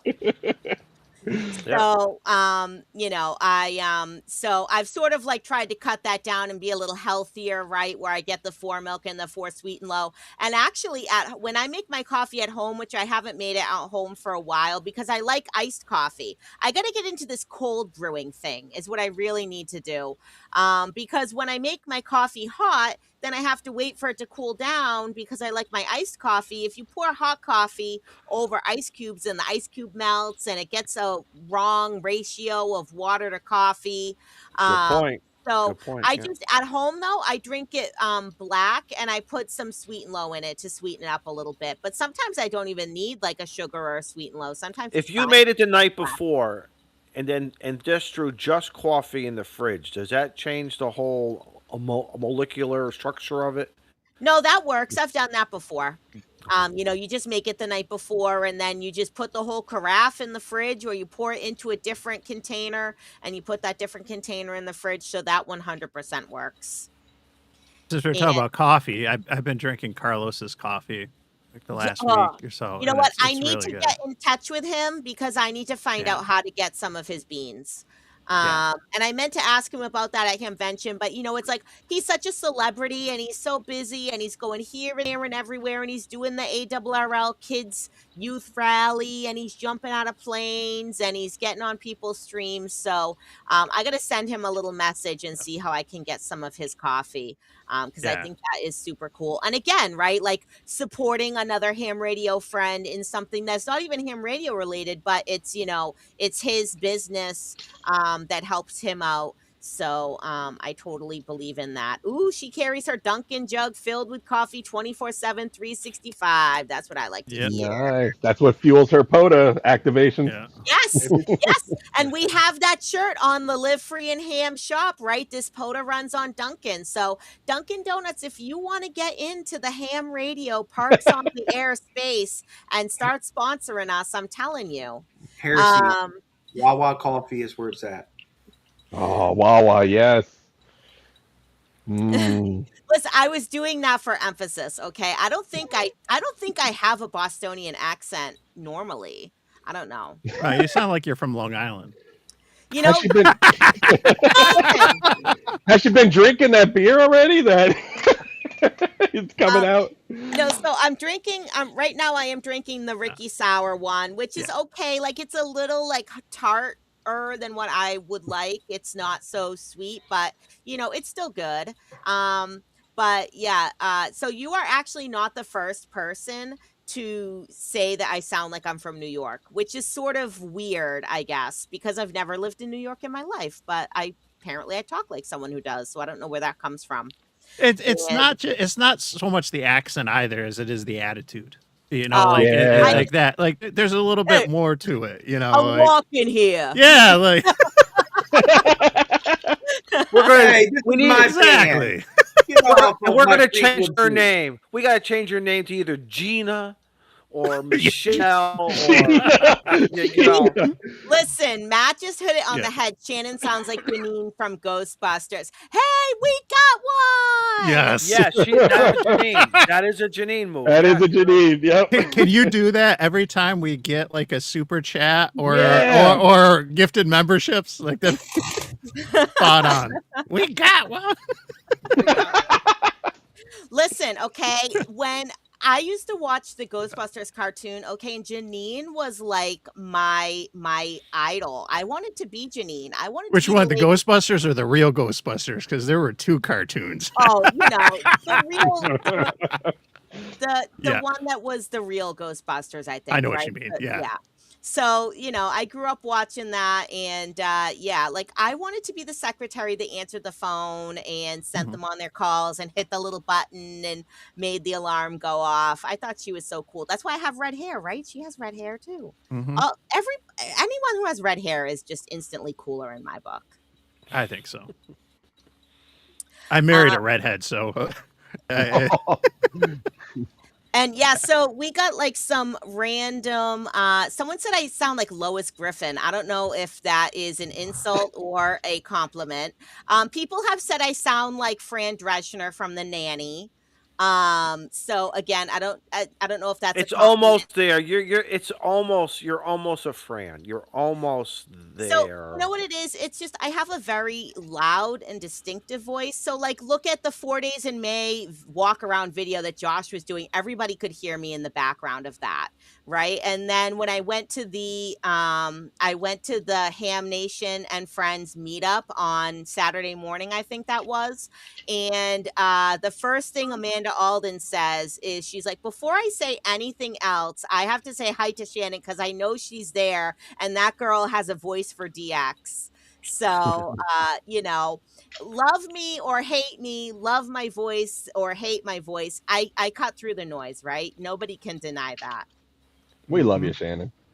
Aw, thank Absolutely. you. I love you guys too. I wouldn't hang out with you guys if I didn't love you guys. So, Well, that's good to know. um, and I think, we missed like so many different comments. So RGD Radio was saying that he's addicted to Dr. Pepper. So Dr. Pepper was like my favorite soda when I was a kid growing up. My mom would like take my sister out and to the playground on, a sunny summer day. And we would always go to this playground in Middleton. It was behind a school and it was made out of all these recycled tires. It was the coolest playground. We called it the playground.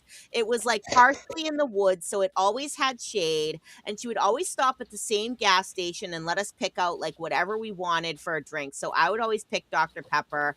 So I love all those kind of spicy sodas like Dr. Pepper. I love ginger ale, ginger beer. I love root beer. There's actually a soda that I am looking forward to trying in the UK because we don't get it here. It's called Dandelion and Burdock. So if you have tried Dandelion and Burdock, if you like Dandelion and Burdock, I know that my best friend Mike Smith loves Dandelion and Burdock. So I am definitely looking forward to trying that as one of the things when I am there in England in a few weeks. Coke with peanuts, that's like a Southern thing. Yeah. Yes, Yeah. I gotta try And that. I Julia was gotta saying try like Dr. that. Pepper Oh with my peanuts, god. but I've heard it with Coke and peanuts and stuff. Yeah. Oh my god. I gotta Putting them try in the that. bottle and Yeah. yeah. Wasn't that like something to do with like, like your work, your hands are dirty. And so you just open the package of peanuts and Dunk dump them them in. into the Coke bottle and drink the Coke, and then the peanuts would come out after. They get marinated in there. Yeah. Remember, I'm a Northeasterner, so like,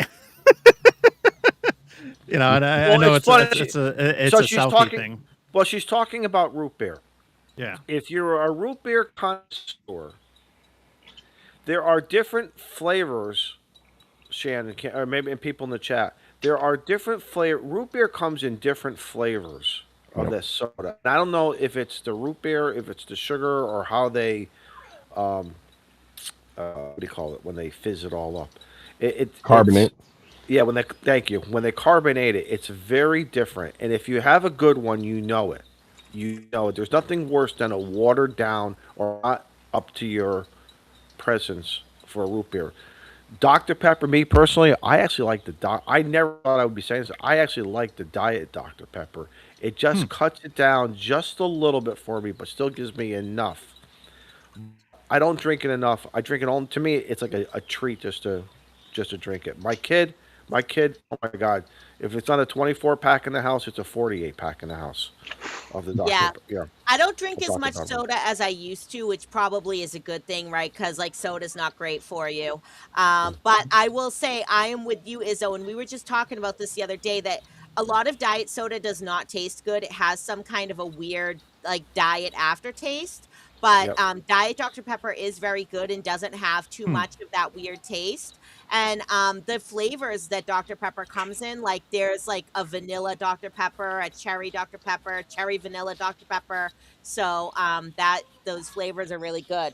But you know what I started drinking is I know they sell this at like Market Basket. Again, another like staple New England thing. Demoulas, as it used to be known. So it's called Clear and Sparkling and it's a flavored water, but it doesn't have that weird like seltzery taste that I don't like. It just tastes like water with fizz and flavor. So it gives me that satisfaction of like when I want something fizzy like a soda, but it has, like no sugar, no calories, no this, no that. So it's like sort of healthy, probably, right?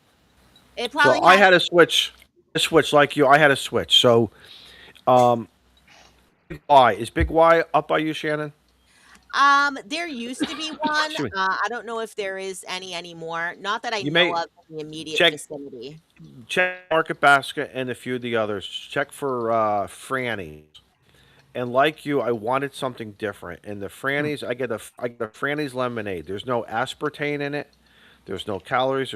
But it's just enough. Whatever they're using for the lemon, and maybe it's real lemon. Who knows? But it tastes. Then I'll take a little bit of ginger ale just to give it a little bubbly, but not too much.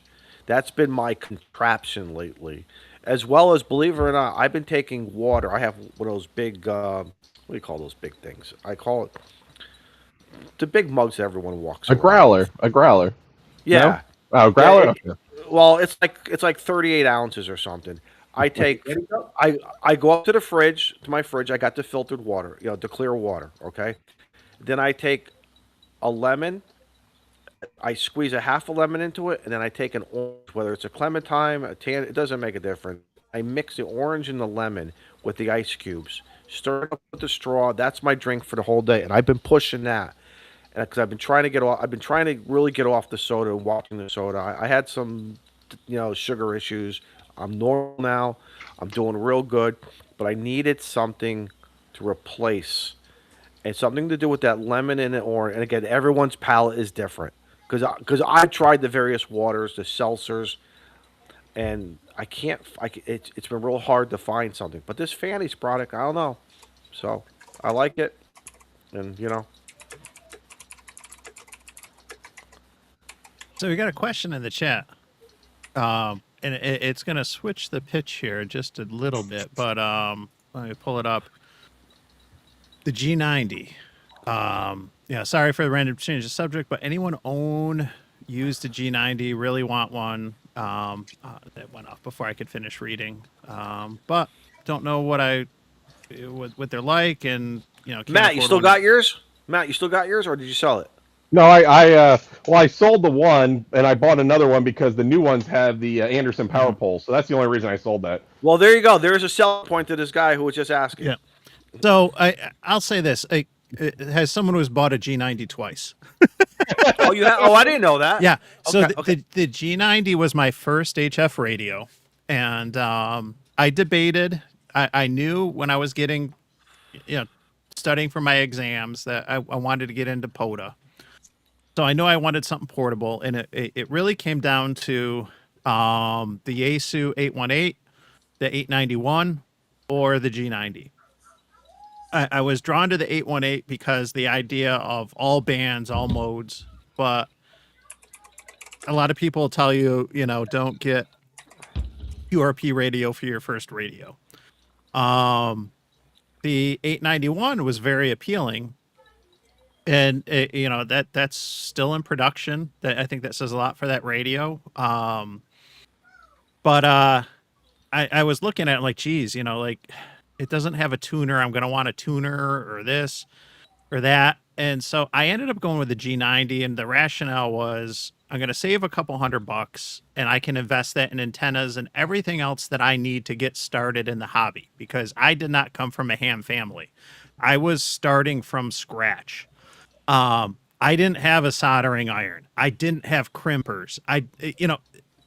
These are little things, but that nickel and dime stuff will add It up all when adds you're up. getting It all- started. You're Yep. absolutely right. And Absolutely right. already out of the gate, you're having to buy a radio, an antenna, coax, a battery, some cables, and other things, adapters maybe. So I've always said, I think the G90 is a great radio to get started in the hobby for a number of reasons. Price is one, right? It's a fantastic entry point. I sold mine when I had the opportunity to buy an ICOM 705. And at the time I had a 7300, so I'm like, I don't need the G90. And I'll have both ICOMs. But as soon as I got rid of it, I missed it so much. And I missed it so much because it has a lot of features for that price point. It has a band scope. It has a one of the best like SWR sweeps. The ICOM radios have a nice SWR bar chart, but Yeah. the Correct. G90 will just do a continuous SWR sweep, which is really helpful if you use certain antennas. Like I use mag loops from time to time, and like it's a breeze tuning a mag loop with a G90 versus a Yaesu. Trust me. Um, and it's got a decent amount of features in there. Jeff's in the chat, and it was his used G90 that I bought at my club's auction last year because no one else was buying it, and I missed it so much. I'm like, screw it, like I'm gonna buy it, and I might end up selling it too because I haven't used it as much as I thought I would. It is a good radio. The downside is the sound. Yeah. It doesn't have the filtering or the sound quality that other radios have. I noticed that right away when when I switched from the G90 to the ICOMs, and then going back from the ICOMs to using a G90. It's a lot more raw, for lack of a better word. I'm just gonna ask, is it a higher tinnier, or is it when you say it's just raw. It's just not like as refined. You're getting a lot of the noise and everything. But it's not horrible. Ultimately, and I said it earlier, a lot of people tell you don't start with a QRP radio or this or that. I know that the G90 is not QRP. It's 20 watts, and 20 watts is a really nice sweet spot for portable operations. If you have a decent antenna and a decent setup, you can do a lot with 20 watts in good or bad band conditions.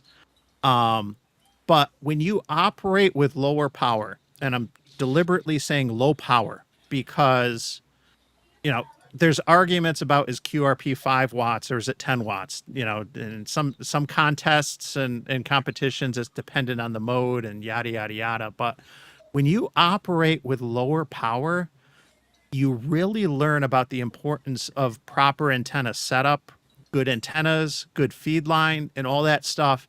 And so starting with the G90, I think made me a much better amateur radio operator and gave me a much better understanding of everything from propagation to antennas and setups and all that.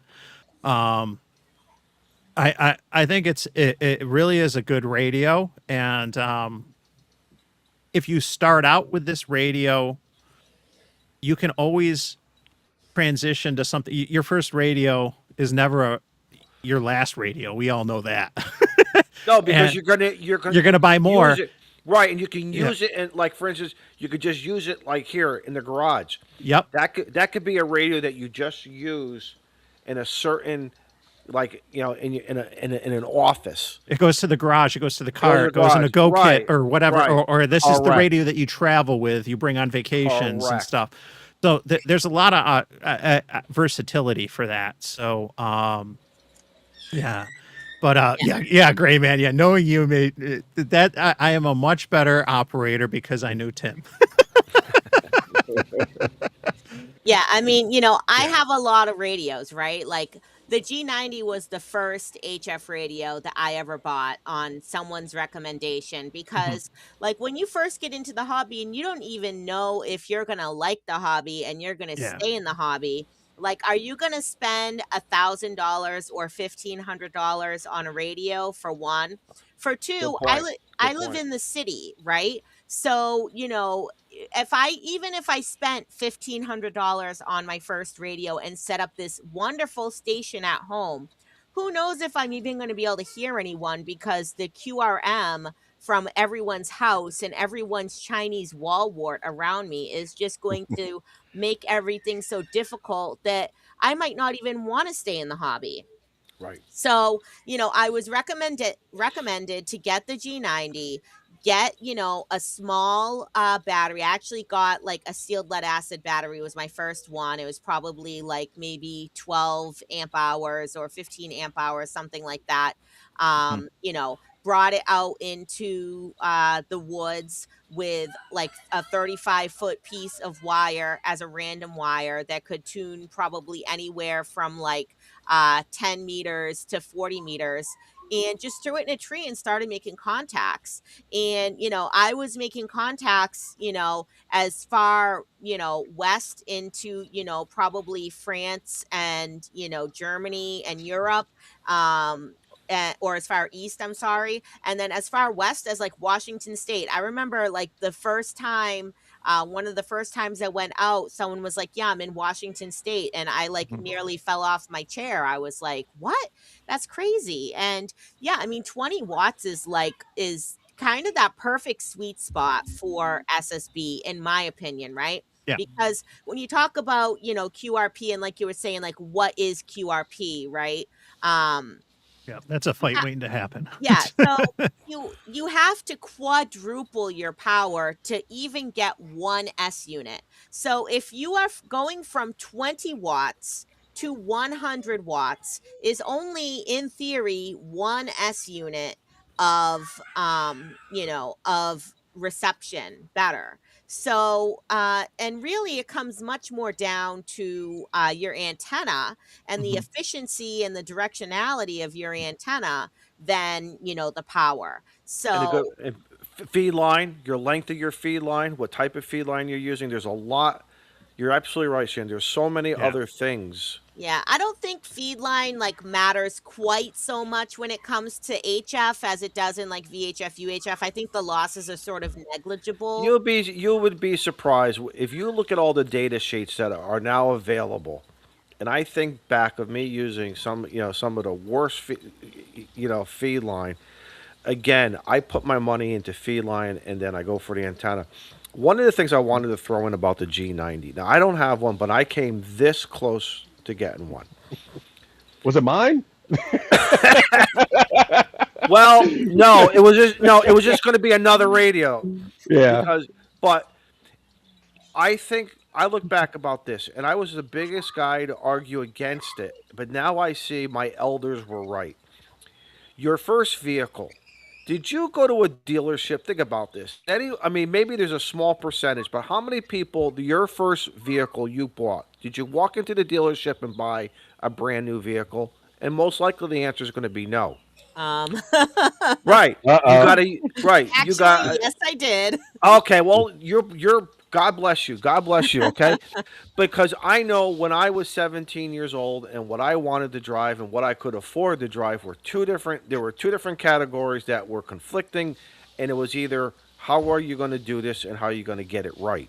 And there's nothing wrong with that G90. Now again, Mike was talking about the audio. I think about my first car, how the trunk leaked, but it still got me back and forth, and we just learned to put it in the trunk. It is, it is what it is. And I think it makes you appreciate and makes you learn. The biggest thing with this hobby is the whole learning thing. Like Shannon, like what you were saying about again, is there a difference? I think sometimes we get into so much of armchair copy that everyone has to be a 5'9". I told you earlier, I worked Utah on 17 meters. We were barely 3-3 to each other, but we still made the contact. Yes, I was pushing 100 watts. I presume the other guy was pushing about 100 watts. Could I have done it? I should probably turn down my radio more to 50 watts or 40 watts. It's because that's a hard psychological thing to do. But I know when I work my 705 and my QMX, I put on a whole different psychology of I'm not looking to be the loudest. I'm and probably will not be. If I want to work somebody, I'm going to have it's more about the technique of getting in. Like my QMX runs about 4 watts, okay? If I could and my goal is this. KE8PZN. If he can hear me, he's going to grab me. And to me that's a huge accomplishment with 4 watts. You know what I mean? And he's running. He's running his POTA fast. It's all about the technique and the antenna that I have put up, and I've learned more about taking my reliance and maybe peaking up to where James is, or run it as a inverted V instead of an end-fed half wave, which gives me a better. It's these Right. little things So if somebody is strapped for cash, and if you say, well, listen, I can save up $400, and or is it four change now? Maybe four and a half for a G90. Okay, if it takes you 4 months to run that, do you say, do I get the radio now, or do I just save for another 8 months? Still keep putting that money in your sock drawer or whatever, you know. Listen, everyone's different with their money situation. But when I was starting off, same thing too. I couldn't afford anything. A pair of crimpers, oh my god, I can't. I just bought this. How can I afford? You know what I mean? And a battery, and you try to get the best you can with your money. I don't think anyone's going to go wrong with a G90. I think the whole thing is get it out there, use it in the house, use it for your POTA, use it for Yeah. your soda. Just get out there, or just go out and play. And if the baseball field is empty on a Sunday morning and no one's playing baseball, and you can go out there, set up an antenna, play, and just it is what it is for that day, and learn about the characteristics of the band conditions and your radio and have fun with it. Don't raise that bar so high. I tell that to all New Hampshire. Stop raising the bar high. Don't be like the Italians out there who have spent tens of thousands of dollars, and maybe they have, and that's great. I worked the other night right here. Old Man, OMAN, that country was coming in on 20 meters. I wasn't the first guy to work them. I finally did work them though. It was fun. Let all the big boys go. Let all the big boys go. You know what I mean? It's stuff like that. It's about the technique of Yes. attempting. You know Yeah, what I mean? but like sometimes I think it's more impressive to actually do more with less, right? Yes. And Yes. Yep. so like I was saying, now, since I got the G90, I got a FTDX10, I got a FT710, I got a FT891. I have all these different radios, but what's the radio that I'm going to bring to England in less than a month? The A G90. G90. G90. Right. Yeah. Because it's small, it's portable, it runs off a small battery. And you know what? If something happens to it in my luggage, God forbid, I hope it doesn't, but I'm not gonna die because It's I not the end of broke. the world. Yeah, Yeah. right. It's like if something happened to one of my bigger, more expensive radios, then yeah, I'd probably, it would hurt a little bit more. But the G90 and the fact that it can tune a fork in the road, okay? Hey, Shan, too, you know what you just said about appreciate working with stuff? Mike, now you've done some stuff on satellite, right? What's the Yep. biggest thing? You have to shift your whole perspective from HF to where some people like to run 5 watts, 10 watts, 20 watts, or 100 watts. You go work in satellites. What's the first thing you got to do? You got to turn down that power, man. You don't want to be that lid who's overhitting that transponder. That's the last thing you want to do. So the thing is learn about the bands that you want to operate on as well as those modes. FT8, you guys know I'm not a big FTA guy. I don't want to do it right now, but from what I'm learning, 20 watts is all you really need, and you can work the world. Some guys want to do it on 100. I get it. That's great. I salute. Have fun. Yeah. But a lot of people are using what 20, 30 watts, and they're working the world with it. Same thing with the CW guys. Mhm. You know. So I think it's more than just the radio. But man, if that's all the money, if that's the only thing you can afford, get yourself a G90. Get yourself a Reliance antenna. Or- Go. If Have you fun. have Get a on the air. I Just mean, use if it. Get out of here. Yep. as much as we love Matt, if you have a G90, you really don't even need a Reliance antenna. You I need a mean, fence. like Just Yeah. a fence. yeah, I mean, so like we were saying on the show, yesterday, like get you some, BNC to banana plug adapters, get some, BN Tech Go silicone Oh coated yeah. wire, like. It can be literally the thinnest stuff, right? It can be like 22 gauge, 24 gauge, very, very thin Right. wire. That's what I was thinking of. Yeah. Yeah. Yeah. And you take 70 feet of it, which is like almost the whole spool. So what I did when I did it, There you go, because Matt. Yes. Yep. Correct. There you go. Yeah. um, so I actually took a tape measurer and I stretched it out on the sidewalk, and I had to use Miles's sidewalk chalk, right? Because the tape measure is only like 60 feet long, 50 or 60 feet long. So I measured out as long as it goes, and then I did it again to get the 70 feet. So I measured out 70 feet of wire, and then I just cut it in half, and I had 35 feet as the radiating element and 35 feet as the counterpoise, and just tuned it up as a random wire. And like I said, was able to get from 10 meters to 40 meters or whatever on that, and you just take the wire and throw it up in a tree, and you're literally just plugging the wire directly into the back of the radio. You're not even using any feed line, so then you're not Yep. having any feed line losses. So I think that's the beauty of the G90, right? Is that you don't have to worry about what's your antenna. And then the antenna that I use most of the time is a 17-foot whip, an MFJ 1979 17-foot whip, which if you can get the MFJ one, great. If they don't make it anymore, you can't find it anymore. Chameleon Antenna makes similar whips. Look at that. That's just a little Yeah. Bianteco, just a little Bianteco silicone. That'll fit in your backpack. That'll fit in your Yeah, backpack. exactly. 5,000 feet, and you got all the bands. Yeah. Well, Matt That's was a full. showing. That's a full loop times 10. Matt, I got excited for a minute. I thought that was what we talked about yesterday. Like, damn, they got that quick. Oh no, yeah, the black and Flatena, yeah, well, that's coming. Yeah, the problem with that Bianteco wire, Matt, is that it's only black.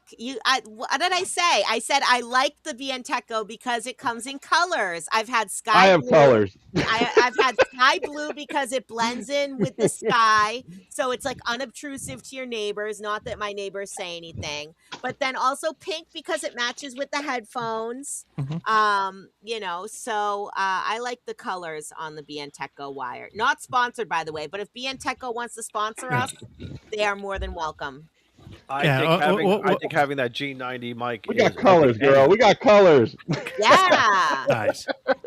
So Matt was just showing one of the the typical Banana BNC poles. binding posts, right? Everyone has So- to have one of. You have to have Yeah. one of those in your No, Go kit. you have to have but you two, need to because Yeah. one is none. Sure. She's a now prepper. here's what you need to. Okay, this is the Reliance 1-to-1 choke. But let me show Yep. you why. And I did a video on this. Okay.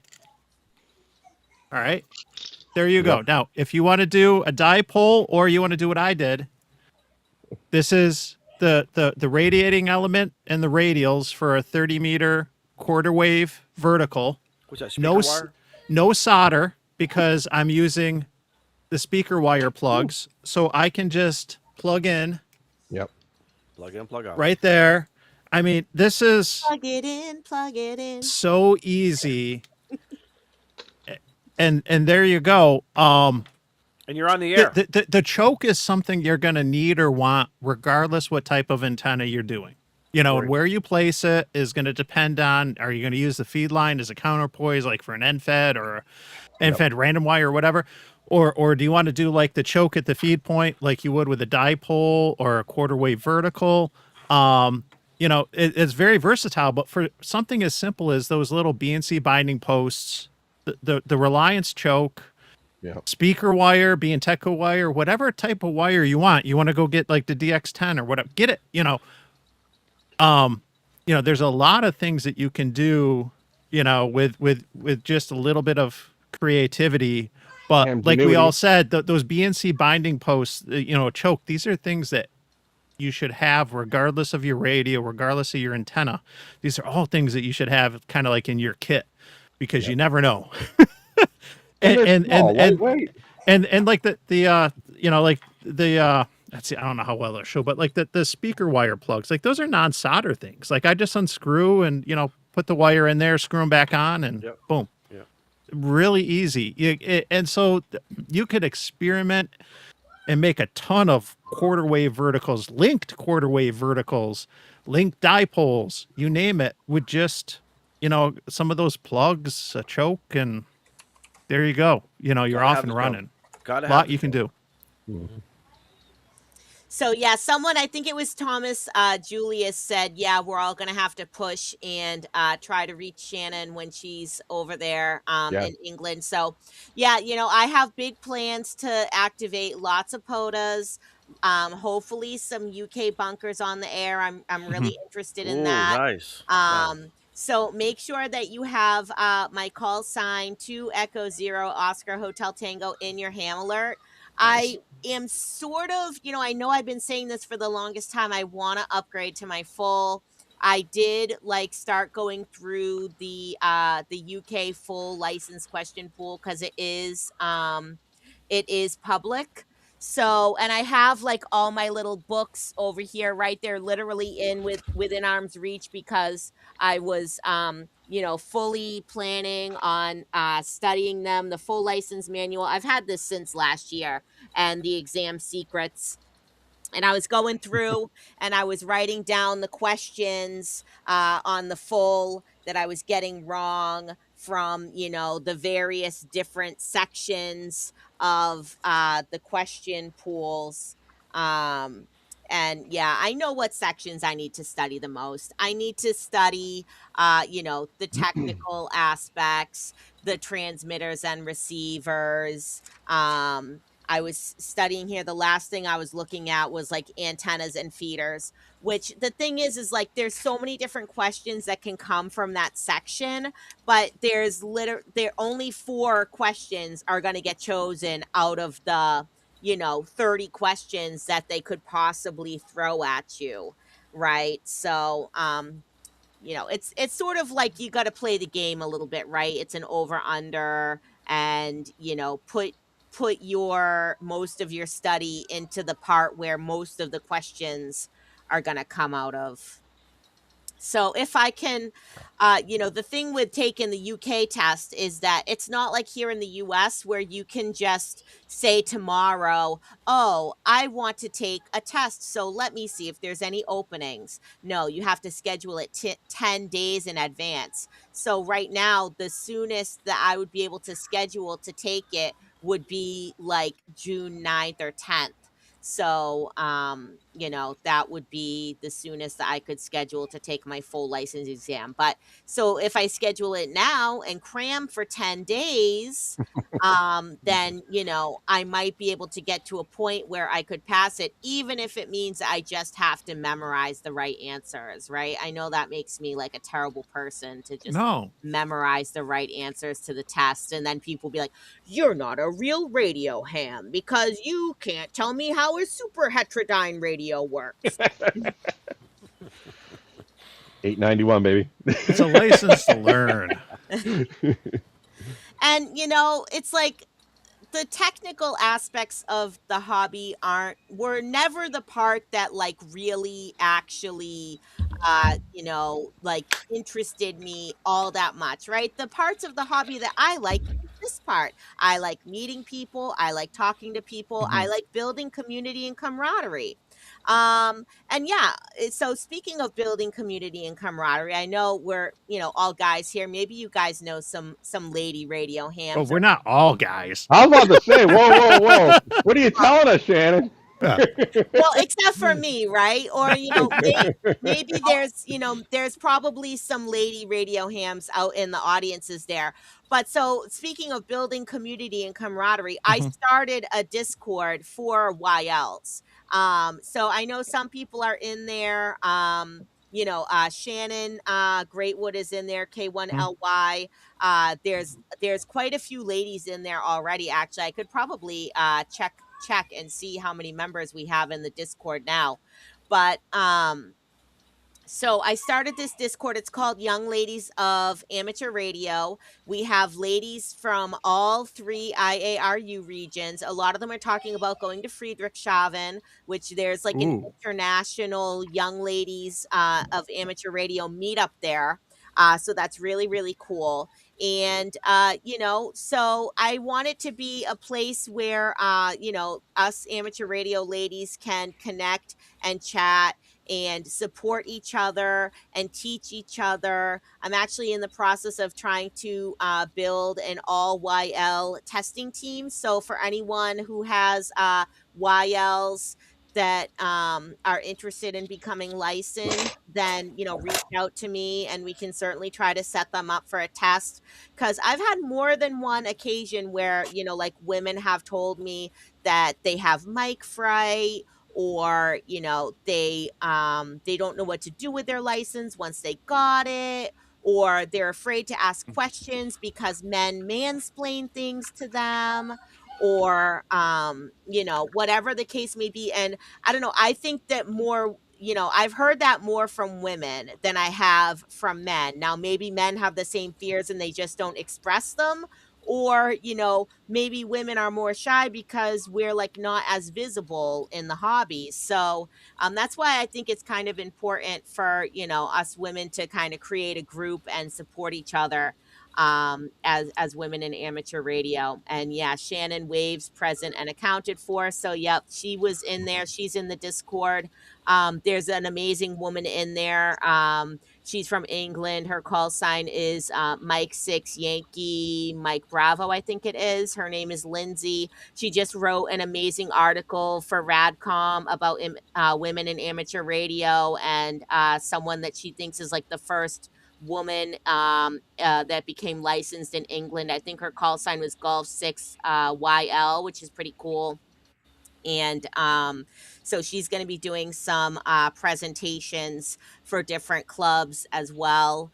So if you're a member of the RSGB, if you get Radcom, definitely check out that article. And if you're not a member of the RSGB, you should join, because Radcom is a really good magazine. And one of the good things about it is that if they sell more ad space per issue, they actually add in more articles to make up for the Oh, extra interesting. ad space. That's cool. Um, Yeah. But- I did not renew, but I joined last year at Hamvention. Walt from Coastal Waves and Wires twisted my arm and was like, "You got to join the RSGB."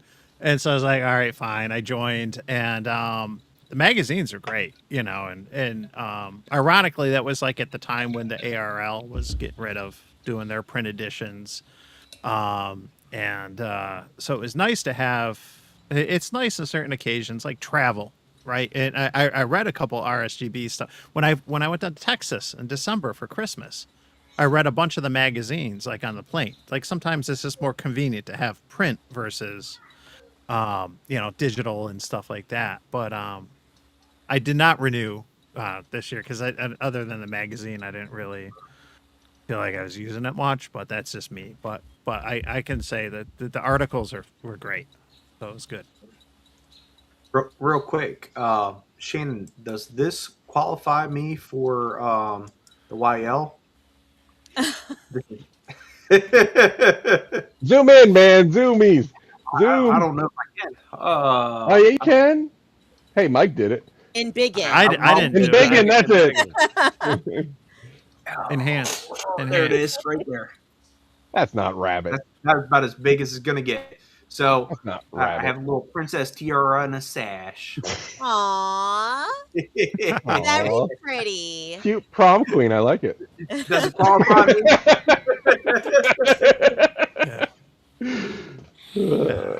Hey, it says I'll use this as a selfish segue.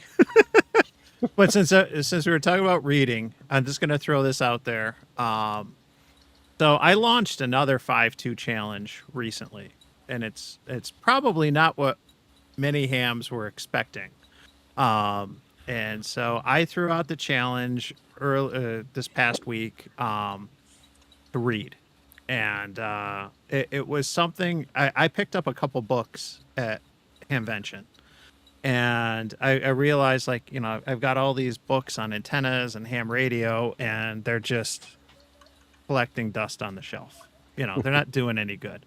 Yeah, occasionally I'll refer to them, and but like, you know what? No, I'm gonna challenge myself. I got 2 boys, and we're always getting these summer reading challenges from school or whatever. So I launched Memorial Day weekend the 5-2 summer reading challenge, and I wanted to keep it simple. And I challenge anyone, and I know it's technically not summer, but a lot of us look at Memorial Day and Labor Day as kind of the bookends for summer. But go with the flow. Whatever. If you want to wait till the 21st or the 22nd of June or whatever, go ahead. But ultimately, what I'm asking you to do is to read 5 days a week, 2 hours a week. That maths out to like what, like it's like 24 minutes, for 5 days. It's not bad. And so I actually read both of Walt's books this week.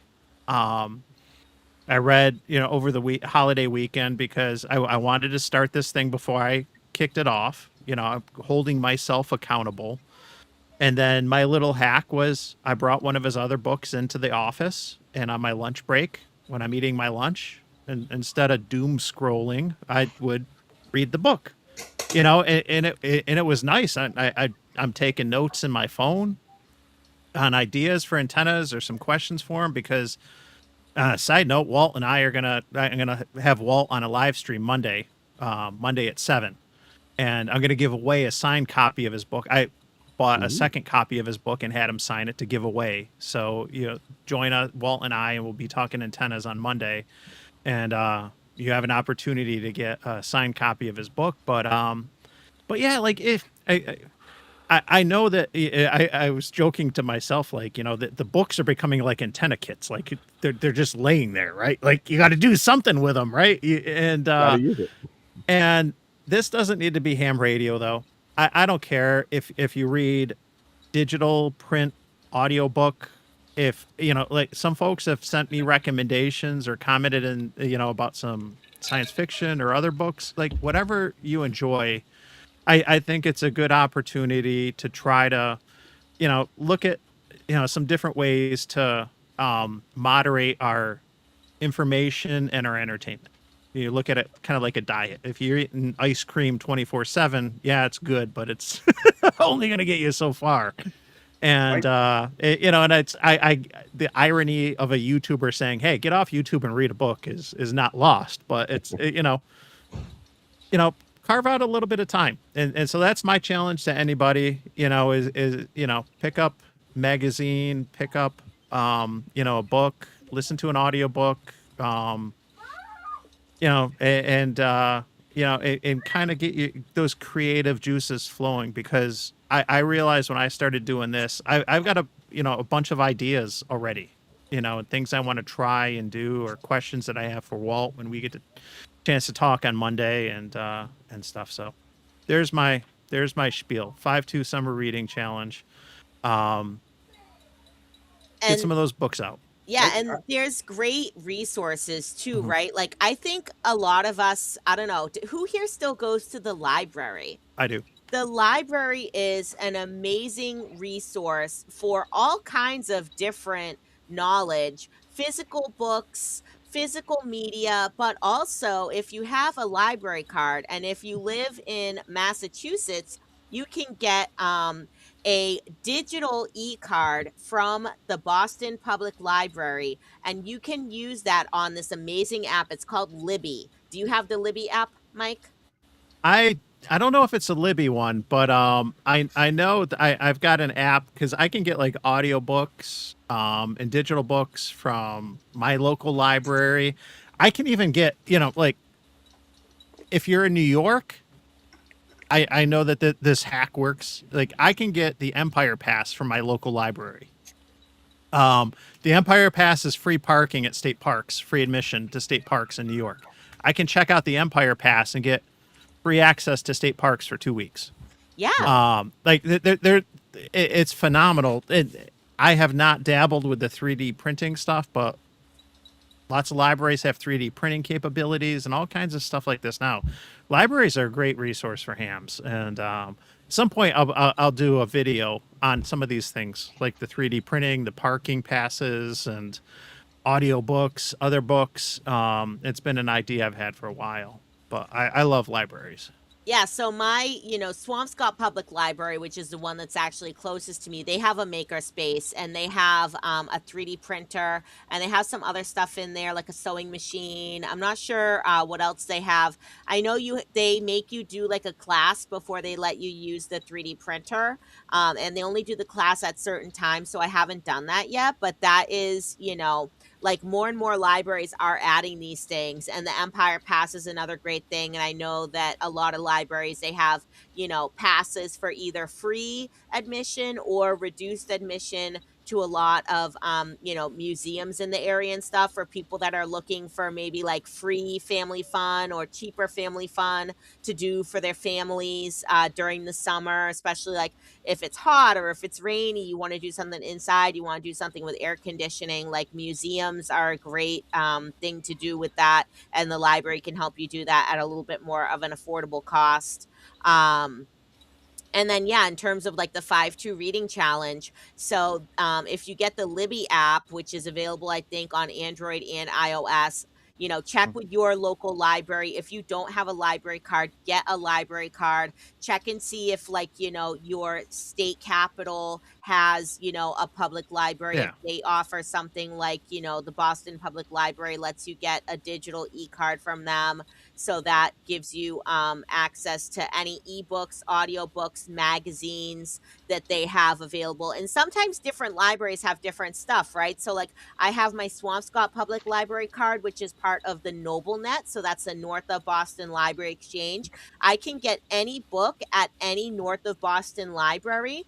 They will actually ship it from whatever library it is at to my local library, so that I can pick it up and then I can drop it off at any library as well. Or I can get any ebooks, audiobooks, or magazines from any of those North of Boston libraries.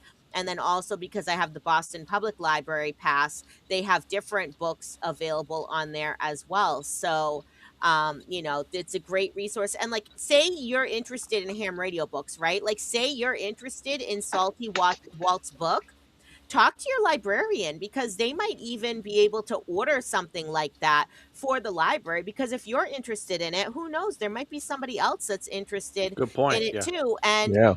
the libraries are only going to start carrying things that we're interested in if we tell them that. So, librarians are amazing people, and they're here to help. And I think we underutilize our libraries a lot. We're so quick to go for Audible, and just, then you go on there and you pay, and you're giving Amazon the money, when you can get these things for free, really, and save your money. Save your money for that radio, right? Good point. Yep. So I'll take a unpopular take on this. And with Mike's challenge, I've been reading scripture every day and taking it Excellent. in. Good. So Yeah.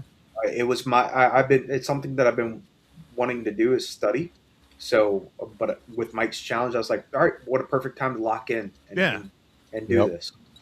So And don't ever say that's an unpopular opinion, Rabbit, Yeah. because you know what, Yeah. that's awesome. I think That is more, awesome. more people should read scripture. And I think it gives us all something to think about, and reflect Yeah. on our inner selves, and reflect on our lives, for sure. So um nothing ever wrong with that. Yeah, so and I'm glad to hear that you're taking part in the challenge, Rabbit and Shannon. Those were like some really good tips. Like I've had this idea for like ham radio with the library, to do a video and kind of talk about all these resources that are available. I've even done a handful of videos in the library where I've booked a private room. And if you see any of my video, like there's a couple Baofeng ones where I'm just like in this plain white room. I'm at the library. I recorded those at the library because I don't have like a good spot at the house to like do some of this stuff, especially in the winter when I can't go outside in the garage or on the deck or whatever.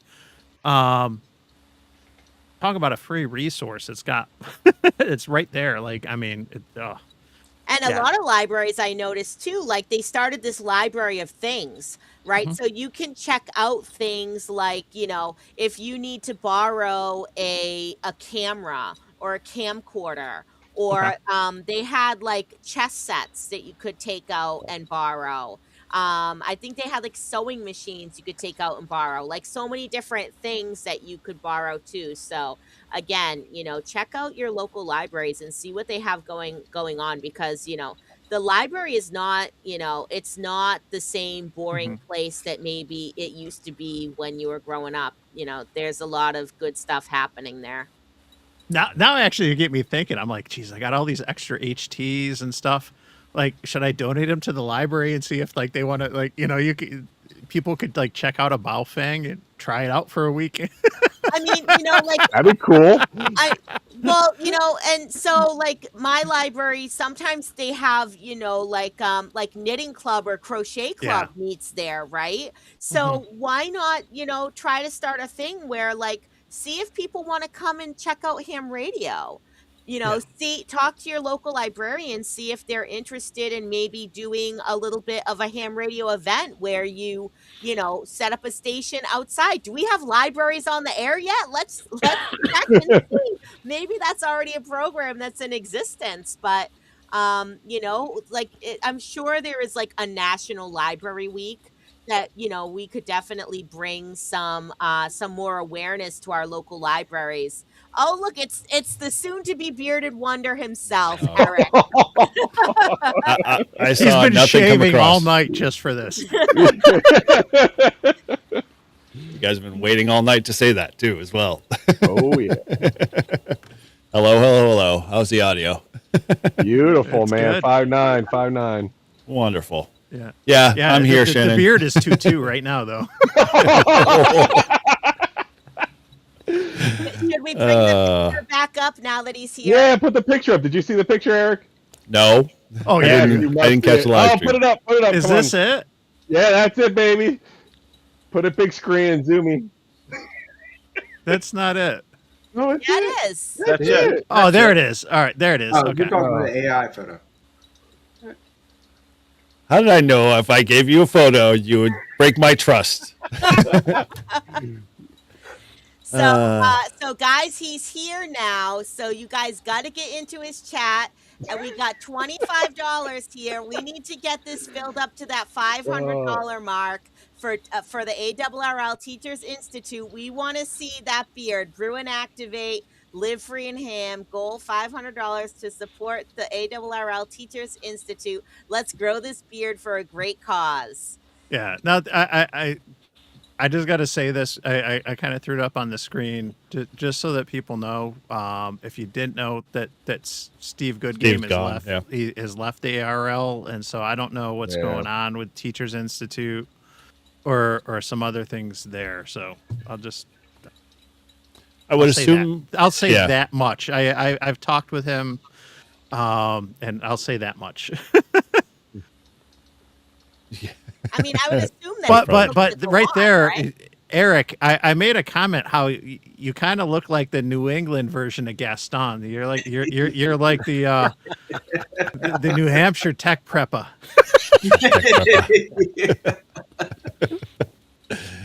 That actually should be a little less than 25, Shannon, because 30% of that is 1850 or something like that after Yeah. YouTube gets their cut. Oh, so Yeah. we have to take out YouTube's cut? Is Hey, this is not a fundraiser per se. Oh man, then I shouldn't have hit the submit button. Damn it. I feel like I'm 100 pounds heavier. What are you talking about? Oh, it doesn't show up on the stream. What the heck? Oh, there we go. Oh, no. Oh no. You spelled it wrong. It's tech prepper. Oh, here, I'll put another 10.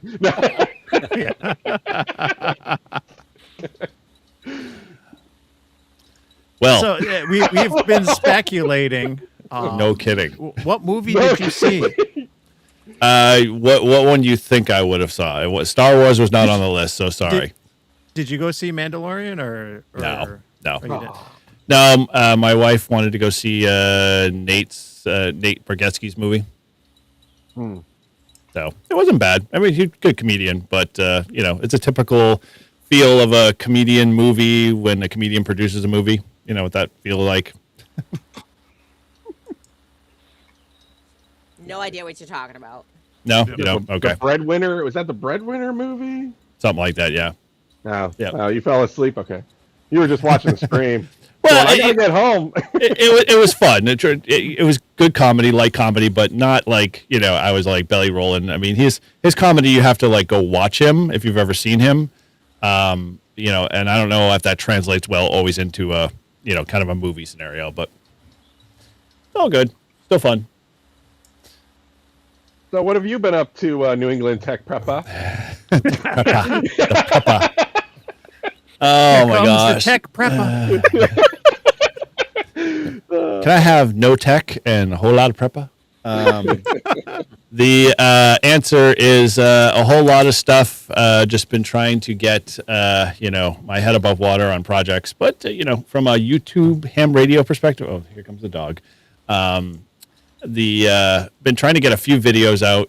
I think I've got, bits and pieces here. So I apologize to those that have been waiting for some stuff. But I've got a couple of installs on the truck that I got to get done, and just haven't had the weather time and whatnot. So yeah, just been busy, but not busy the way I want to be.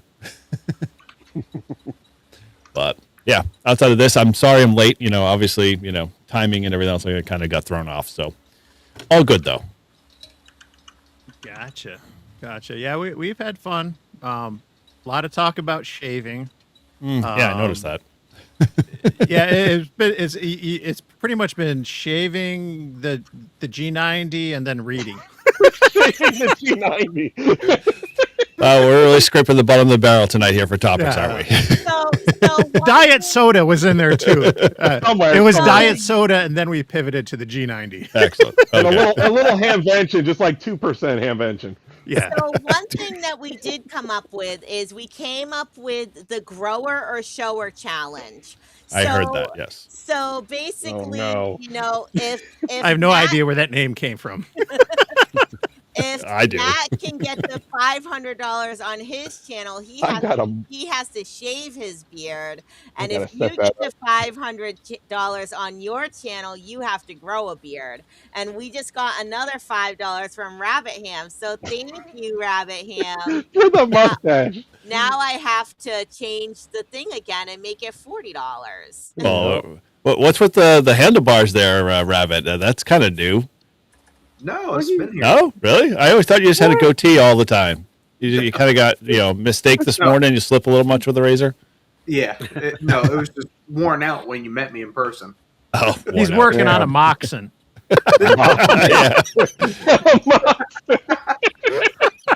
Yeah. This is a 5 o'clock shadow for me. Oh yeah. Well, It's a you folded can't see me. He's like a goatee. nice light on the face there. So not enough 5 o'clock shadow, but Yeah. it'll start to grow if I get drop the light here.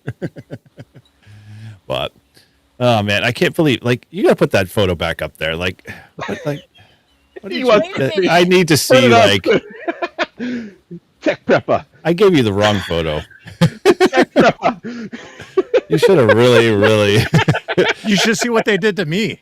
Yeah, put that up. Oh put no, that I up. gotta see that one Yes, now. yes, That put one, that yeah, up. Alright, equal alright. opportunity here. I really like Izzo, man. Izzo looks the best, to be honest. Yeah. And so does Shannon. Shannon looks the best. Put that one up too. See, Eric, this is what happens when you leave us. Oh man, that's totally fine, man. I wouldn't expect any less with you guys. Oh god. Come on, and big and He just needs like blue stripes and you cannot take our freedom. can't take my 5'2". I was gonna say, for those who I'm know, not- I said that looks like Scott from Ham Radio for non-techies. It does, yes, a little bit. He's shouting out, "We're not leaving no bands behind." Yeah, that's a shirt, Mike. Yep. That's his So- battle cry. There you go. I updated the goal now. It has our Here's my beard. $40 Aw. on With a there. white beard, so cute. He's like, Here's my I just want to favorite. eat. I'm hungry. Leave me alone. Oh, this is the best. Oh, Yeah. no. Yeah. Stud muffin What? right there. They Like- took that- extra that- liberties in that one. Now that's a Yeah. mofo I would get Salt and IPA pepper, recommendations from right there. Wow. See, that gives me Bag. encouragement. That gives me encouragement to not shave. There's a manly See? man. Yeah, I'm gonna try. Exactly. I'm gonna try again. A man without a beard is not a man. Stud. That is opinion, but whatever. All right, last one, Shannon. All right, hold on. I gotta find it. Add a kilt to Mike's. Yes, the kilt is necessary for sure. Yeah. Listen, kilts are freaking hot. Not gonna lie. Boy, so now we have to do a kilt and a beard for Eric and Mike. Cool. Yeah. Oh no, this one's horrible. The bearded lady for sure. Oh boy.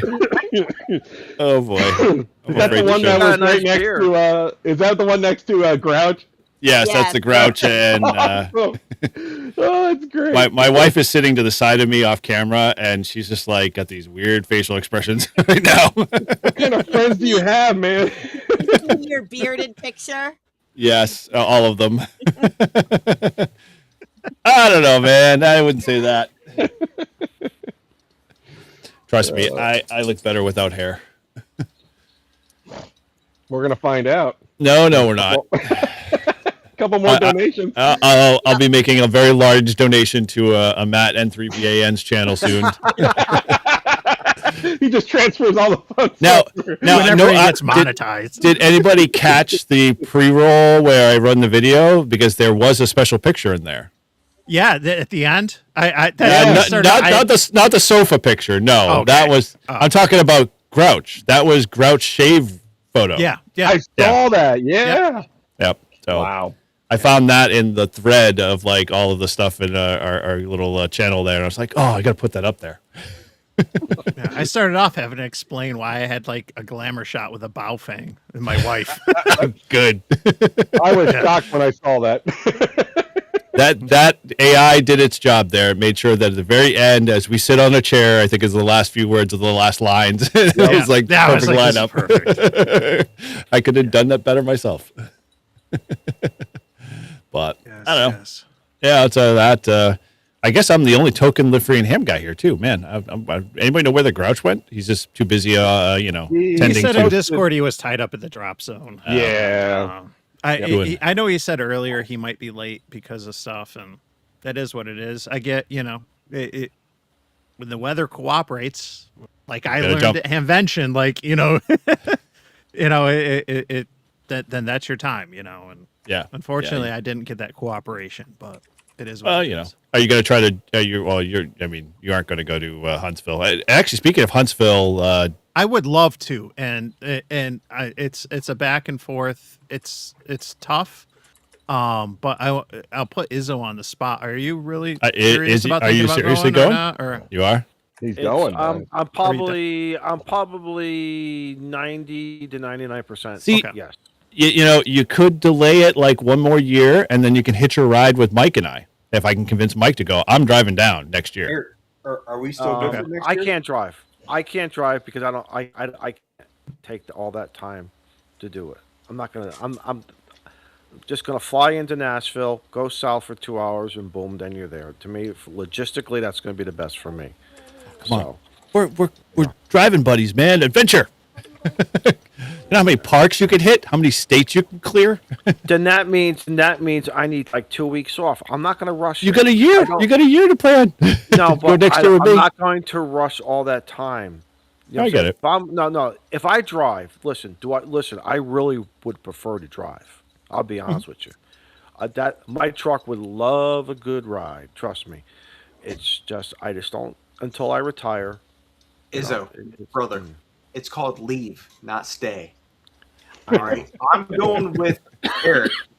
All right, you can ride with another brother on the way there. All right, we can talk all the shit about communications all you want. the I whole know, half man. the trip. Listen, I'm not saying that would not be awesome. You know that would be awesome.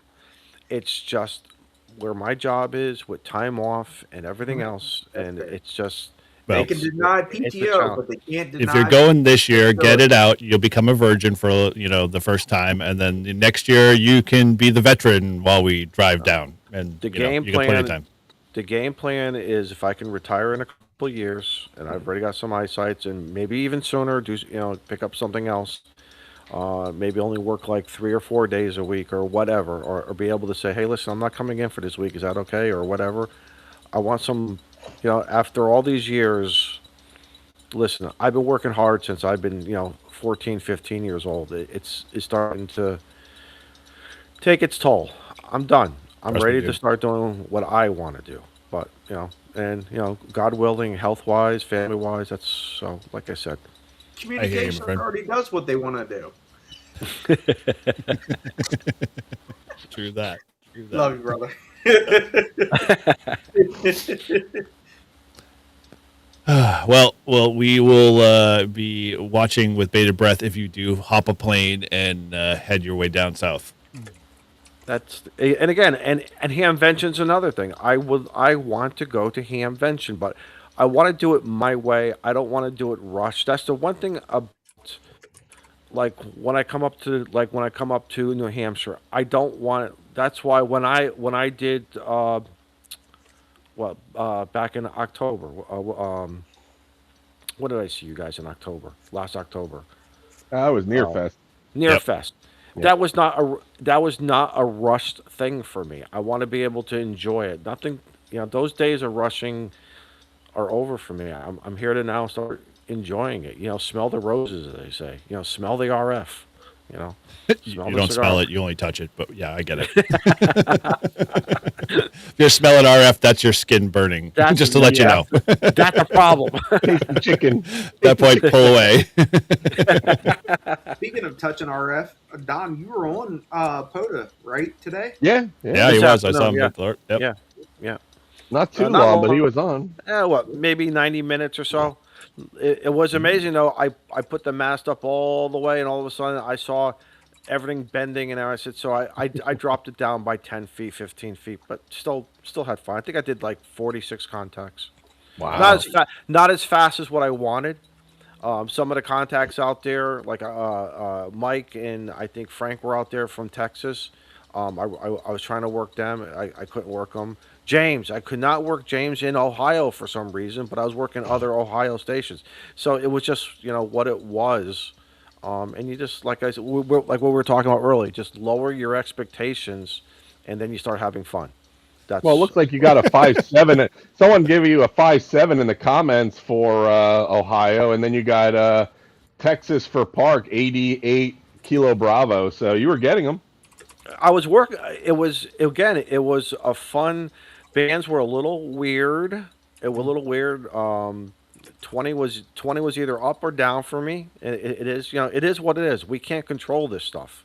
No. So it is what it is. But then I hopped on 40 for like the last 30 minutes. I said I'll work all the regional peeps, and that's what I really Thanks, Mike. I see where the friendship lies.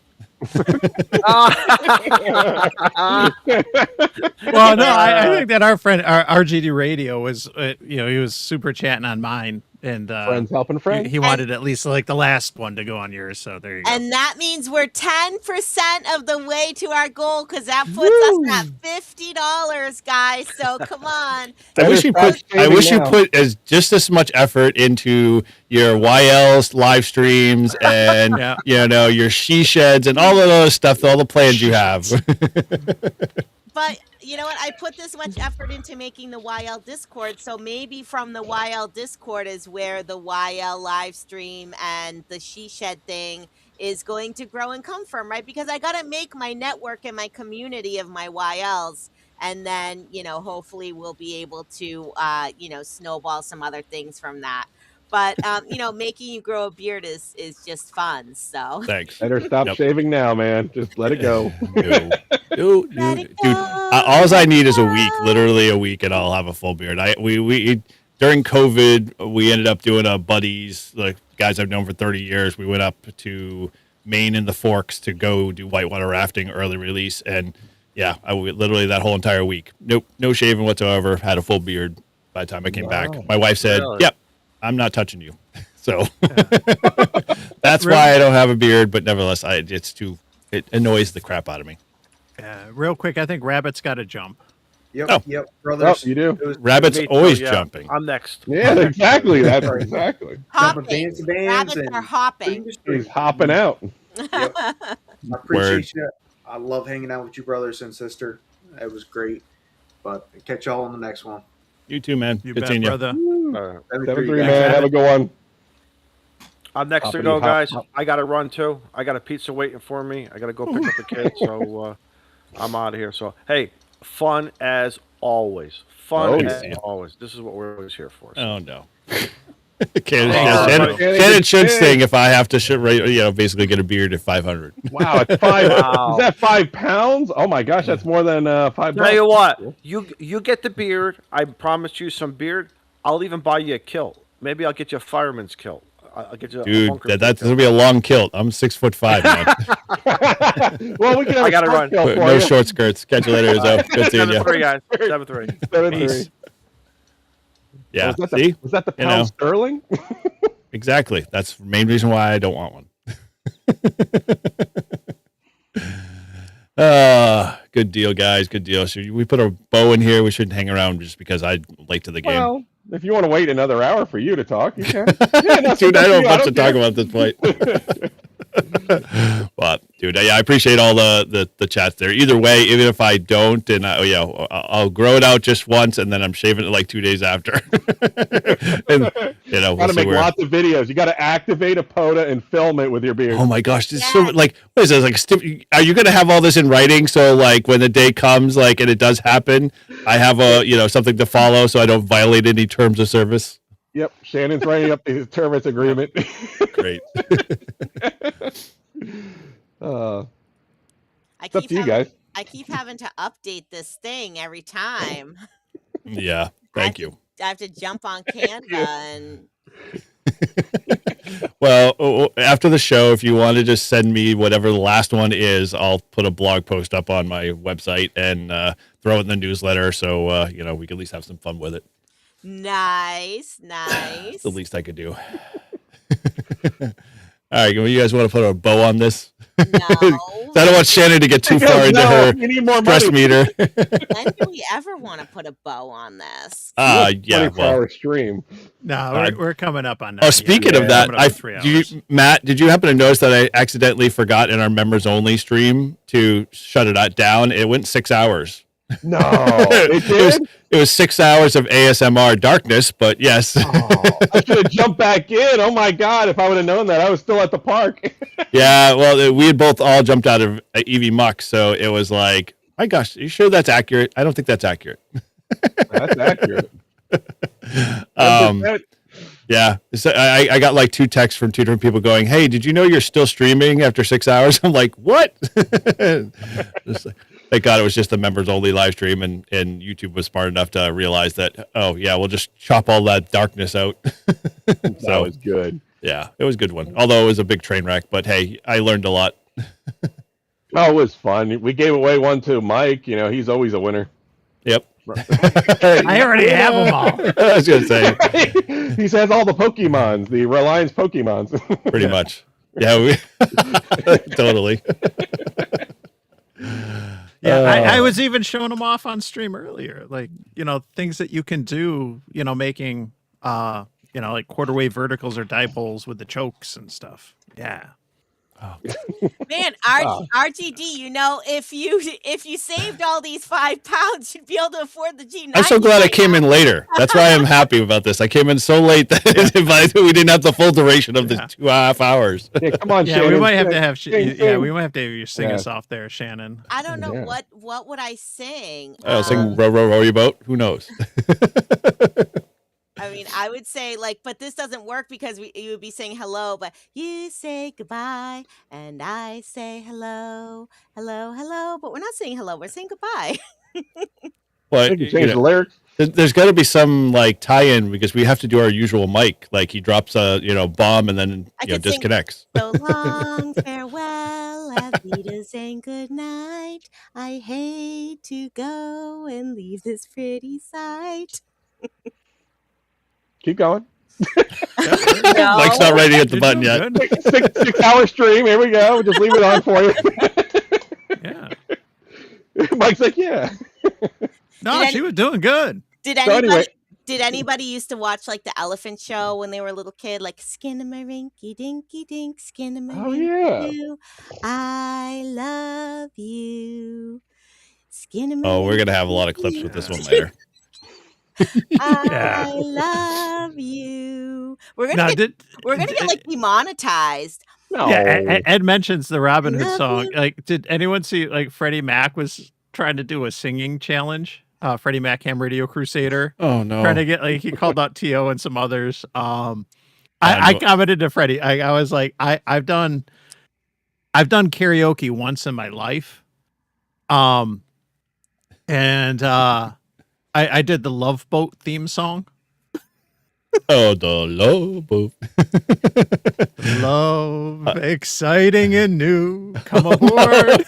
We've been expecting you. I love the fact that as the quality of your choice in music keeps going, it's the monetization gets lower and lower.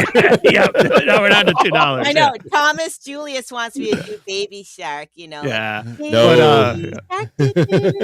Baby Shark, do-do-do-do-do-do, Baby Shark, do-do-do-do-do-do, Baby Shark.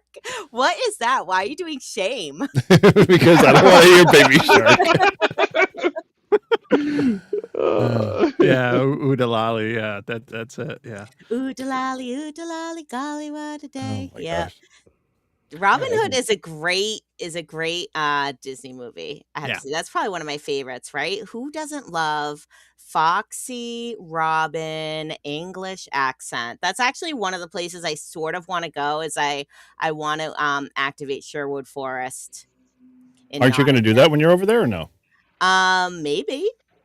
You know, Well, then. like I said, I'm trying to not over schedule and cram too much in. I want to go slow. I want to enjoy it. And I want to kind of like live like a local and not do too many touristy things. So That wouldn't be your MO anyway. You don't schedule anything. Right, exactly. He just does it. He just shows up sort of, oh, I have something going on. Not the shark sound. Right. Exactly. Yeah. What were Yeah. you drinking tonight, Eric? I wasn't were not actually here. drinking a whole lot. We ended up going to Liter a of cola. well, whatever we had. Yeah, it was like I don't remember what we had at the theater, but we ended up grabbing Mexican after. And the Mexican place we went to, I wasn't quite, it wasn't great. It was like recommended by a lot of people, and I always take that with a grain of salt when people are like, oh, go to this restaurant, you got to go. And like, so we went, and yeah, I wasn't too impressed. And they had their own branded beer, and I'm like, yeah, it was a little too grapefruity. Not my tape. Ooh, I like grapefruit beers. I do too, but like when they make your tongue fork, like when you get like it gets really like fork tongue, that like you just like can't taste anything else in the as you're eating it. And it's like, okay, no, this is not working. You just said fork tongue. I immediately this is going to age me very Yes, well. I'm sure it will. Age you too, because you probably remember the TV show V. Mm-hmm. Yep. Yeah. I'll just leave it there. Yeah, please. Probably a good idea. Yeah. Oh, All right. What did Well, you do, we Shane? should get wrapping up. We're coming up on 3 hours. Yeah. This has been a lot of fun, and definitely appreciate everyone in the chat and stuff. Matt, you got anything coming up? Yep. You want to plug real quick? I'm going to be doing a Poda Rove. I screwed up the first one and only did 4 parks. It was great. A lot of people followed me through the whole thing and helped me out when I didn't have cell service on the last 2. But did 4 parks, and then I got home and relaxed and went to upload the logs and go, hey, wait. Oh, it's 5. Oh, you just missed it by 1, right? I know, and I didn't feel like going out. So I'm going to drive out below Hershey, I'm thinking, either tomorrow, depends on how I feel when I wake up at 4 tomorrow, and go out there and hit about 6 or 7 parks on the way out. And while planning that, I found there is an island park that only's been activated 6 or 7 times. So I have to find a boat or something, or swim, or learn to swim and get across, and make it a challenge. But if I do the island, which is a state game land, I'm going to be there pretty much all day because might as well. I made it there, so. Well, that's- do me a favor. Could submit you use them. an inflate tent as like a swimmy? It could, yeah, it's like as two buoys. Like 2 pontoons. Yeah. What's that, Eric? What were you saying? I was gonna say, do me a favor, submit them as tiles. Go to tiles on the air and I'll do do tiles tiles. too. Yes. Because you only need 1 contact for a successful activation. So And not only that, but make sure you all sign up for zones on the air. We didn't talk about Yes, we didn't that. talk about that. So, I found out that there's this thing. I think I posted it in Live Free and Ham Discord. So if you're not a member of Live Free and Ham Discord, make sure that you get in there. There is this thing called zones on the air, okay? And I think of it like FT8 Battle Royale, but for POTA. So if you guys ever played Ingress on your phones where you like try to take over areas of a map, or like, Old Man River over here, Eric compared it to Risk. Dude, Risk was the best game in the world. What are you talking about? So It was the analog version of all the crap that we play on the the So- internets. So basically, Zones on the Air, all you have to do is you just have to sign up for it on the website. You put in what your main call sign is that you're using. It automatically will pull your Poda and Soda logs that you upload to Poda and Soda. It goes by season. So right now it's on season 3, which is the summer season. It started in April. I'm not sure when it ended. But basically, you take over areas based on how many Poda and Soda activations you do in that area. And you can create teams, right? So I happen to join Team OARC. It's online amateur radio community. It's the Anglo-Irish club that I'm a part of. And I actually got 2 of my friends from Adventures in Wonderland to also join Team OARC. So if you look on the map and if you look in New England, Massachusetts, Connecticut, and Rhode Island is like taken over by OARC. And then there's some like random like Michigan and Minnesota that's also taken by OARC. So I don't know who those people are. But definitely get on Zones on the Air. It's, because it's automatic, it's easy. It's not another thing that you have to upload. And it's just like a fun thing to look at. And, we can kind of battle each other and take over the United States with different Poda World activations. domination. Yes, exactly. Ooh, Parks on the Air. If they would add tiles on the air to Zones on the Air, that would be I'll good. mention it to Furcundo, and we'll get it added. Wow, Shannon's accent is way less annoying than Izzo's. Well, thank you for that, John Whiskey Victor 3 Lima. I think that deserves a $5 tip there, but whatever. I'll send you the tenner later. Next Do you have time we'll anything else you wanted to plug, Shannon? Or I think that's it. the Yes, beard Eric. stuff. Yeah, and the beard thing. Make sure get those donations into N1JUR Amateur Radio. We're 10% of our way to the goal. Yes, we are. Whatever that means. Yeah. What do you mean? What does that mean? I know I don't have any- I'm mathing on stream, right? No, I'm not mathing at all. Oh, my turn? Yeah. Oh, what yeah, do you got Oh, okay. coming up? Sorry, I just missed the transition there. You can find me. I've been busy revamping my whole kind of N1JUR face. So the website's all done and been updated. So Looks for nice. those Yeah, that, really thank nice. you, Mike. Appreciate that, Matt. If you want to check that out, go up to n1jur.com, and we've done some other things that we're doing in the YouTube community, and so pay attention to that. I'll have more videos out. I'm just trying to get them all like built up so I can actually start releasing 2 a week, because I've been really bad about one in a couple of weeks and then one in another week. And so, yeah, that is on my plan, and hopefully we'll have a lot more content. So yeah, check all that out. And I've actually upgraded. So if you've, just joined as a member to N1JUR, thank you. But more so, I changed some of the tiers. So there's a lot more things to offer. And some really cool swag benefits and stuff like that. So if you're not one and you're thinking one, heck, head on over there and join in. So yeah, outside of that, you can find me and Shannon on Brew and Activate every Fridays. If you haven't, go back and watch this Friday's episode with Matt. That was a blast and fun to have Matt on and talk antennas and be nerdy. And we've got a lot of other cool stuff planned. So yeah, that's all I got. I will say Friday, June 12th, which is in like 2 weeks, I think. I won't be on because it'll be Miles's moving on ceremony, moving on from first grade to second grade. So I'll be attending that. So Eric will have to find someone else to fill the void. Yes. Yeah, I can handle it. It'll be Maybe Mike. I'll It'll be have Mike. Matt step in. Oh yeah. AI me with some red hair. We're good. I'll get a wig. We'll Oh, AI the you, wig and remove the beard. Perfect. Yeah. I'll start singing, so we'll be Listen. losing money. There we go. I think John's got it. Beard and Activate. Listen, okay, no, this is Yeah. what you have to do, Matt. You have to say $5 super chat if you want to hear me sing, or $10 super chat if you want me to stop singing. Or just put her out of her misery.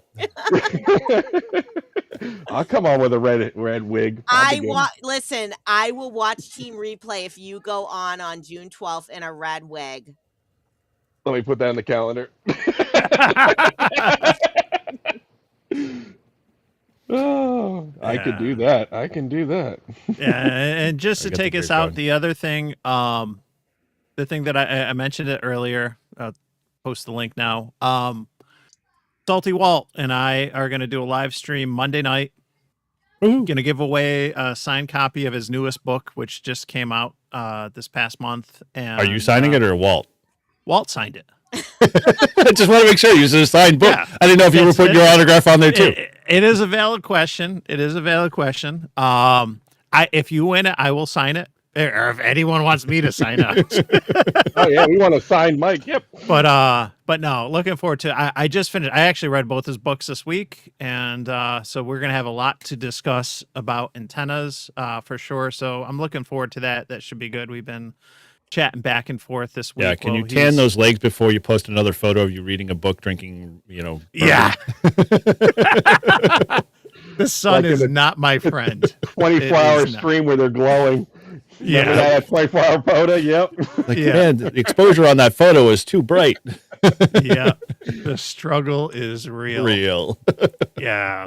So, but anyway, yeah. I think that's it. And yeah, and what was that? You were giving me a hard time about that on Facebook. What did I say? Like that your vanity call sign A was vanity like, call sign. Yeah. was it like Kilo 1 SPF or something like that? Yeah, exactly right. Yeah. That's a great call sign. Yeah. Yeah. You probably, if you pick it up, you might fly with it. That was a really good one. Yeah. Listen, I'm right there with the Irish skin tone, okay? So Yep. I know. It's taken. Oh man. Yeah. darn. Oh yeah. All Man, they're right. quick in the chat. Yeah. All right. You going to put an end to this, Mike? Yep. What? If you think my legs are white.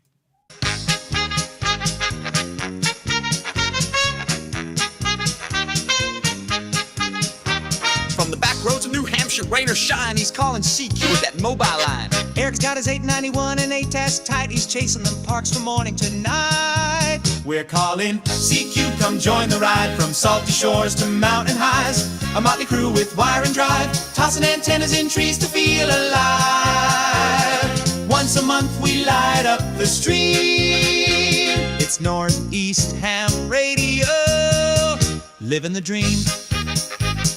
Izzo's in the woods with a stogie lit, got his logbook down and a chair that fits. But toss him a chip with that barbecue tang, you'll get a rant and the Hamburglar fang. Matt builds them tough and tunes them clean. Reliance hits like a well-oiled machine. Toss the wire in a tree, no need to prepare. 5-9 signals floating through the air. We're calling CQ, come join the ride. From salty shores to mountain highs, a motley crew with wire and drive, tossing antennas in trees to feel alive. Once a month we light up the stream. It's Northeast Ham Radio, living the dream. Salty Walt's got tales from the ocean tide, with a sailor's grin and that coastal pride. He wrote the book on waves and wire, a Rhode Island soul with a northern fire.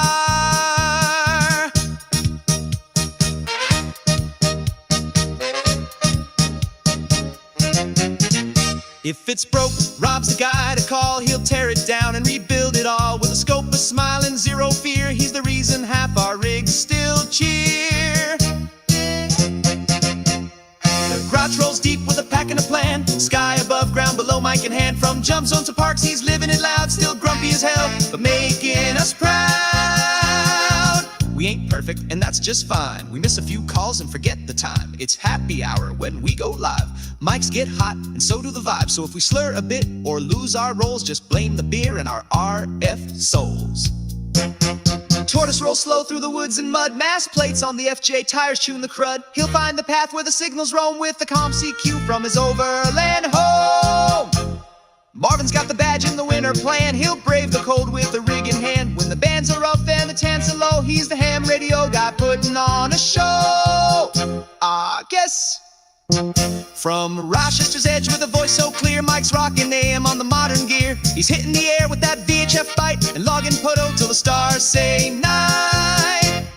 Todd's blowing finals at field day again. Still a proud Jenner, won't let it end. Talks baseball more than he checks his SWR, but he'll snag that contact from a mile too far. We're calling CQ, the signal's wide from the coast to the pines on the mountainside. We're a band of hams with stories to share, tossing wire and trees, putting watts in the air. Once a month we fire up the screen. It's Northeast Ham Radio, where legends convene. To antennas and trees and friends on the air. For signals we chase and the stories we share. We laugh, we learn, sometimes we swear. But every month, you know we'll be there. This is Northeast Ham Radio. Pull up a chair.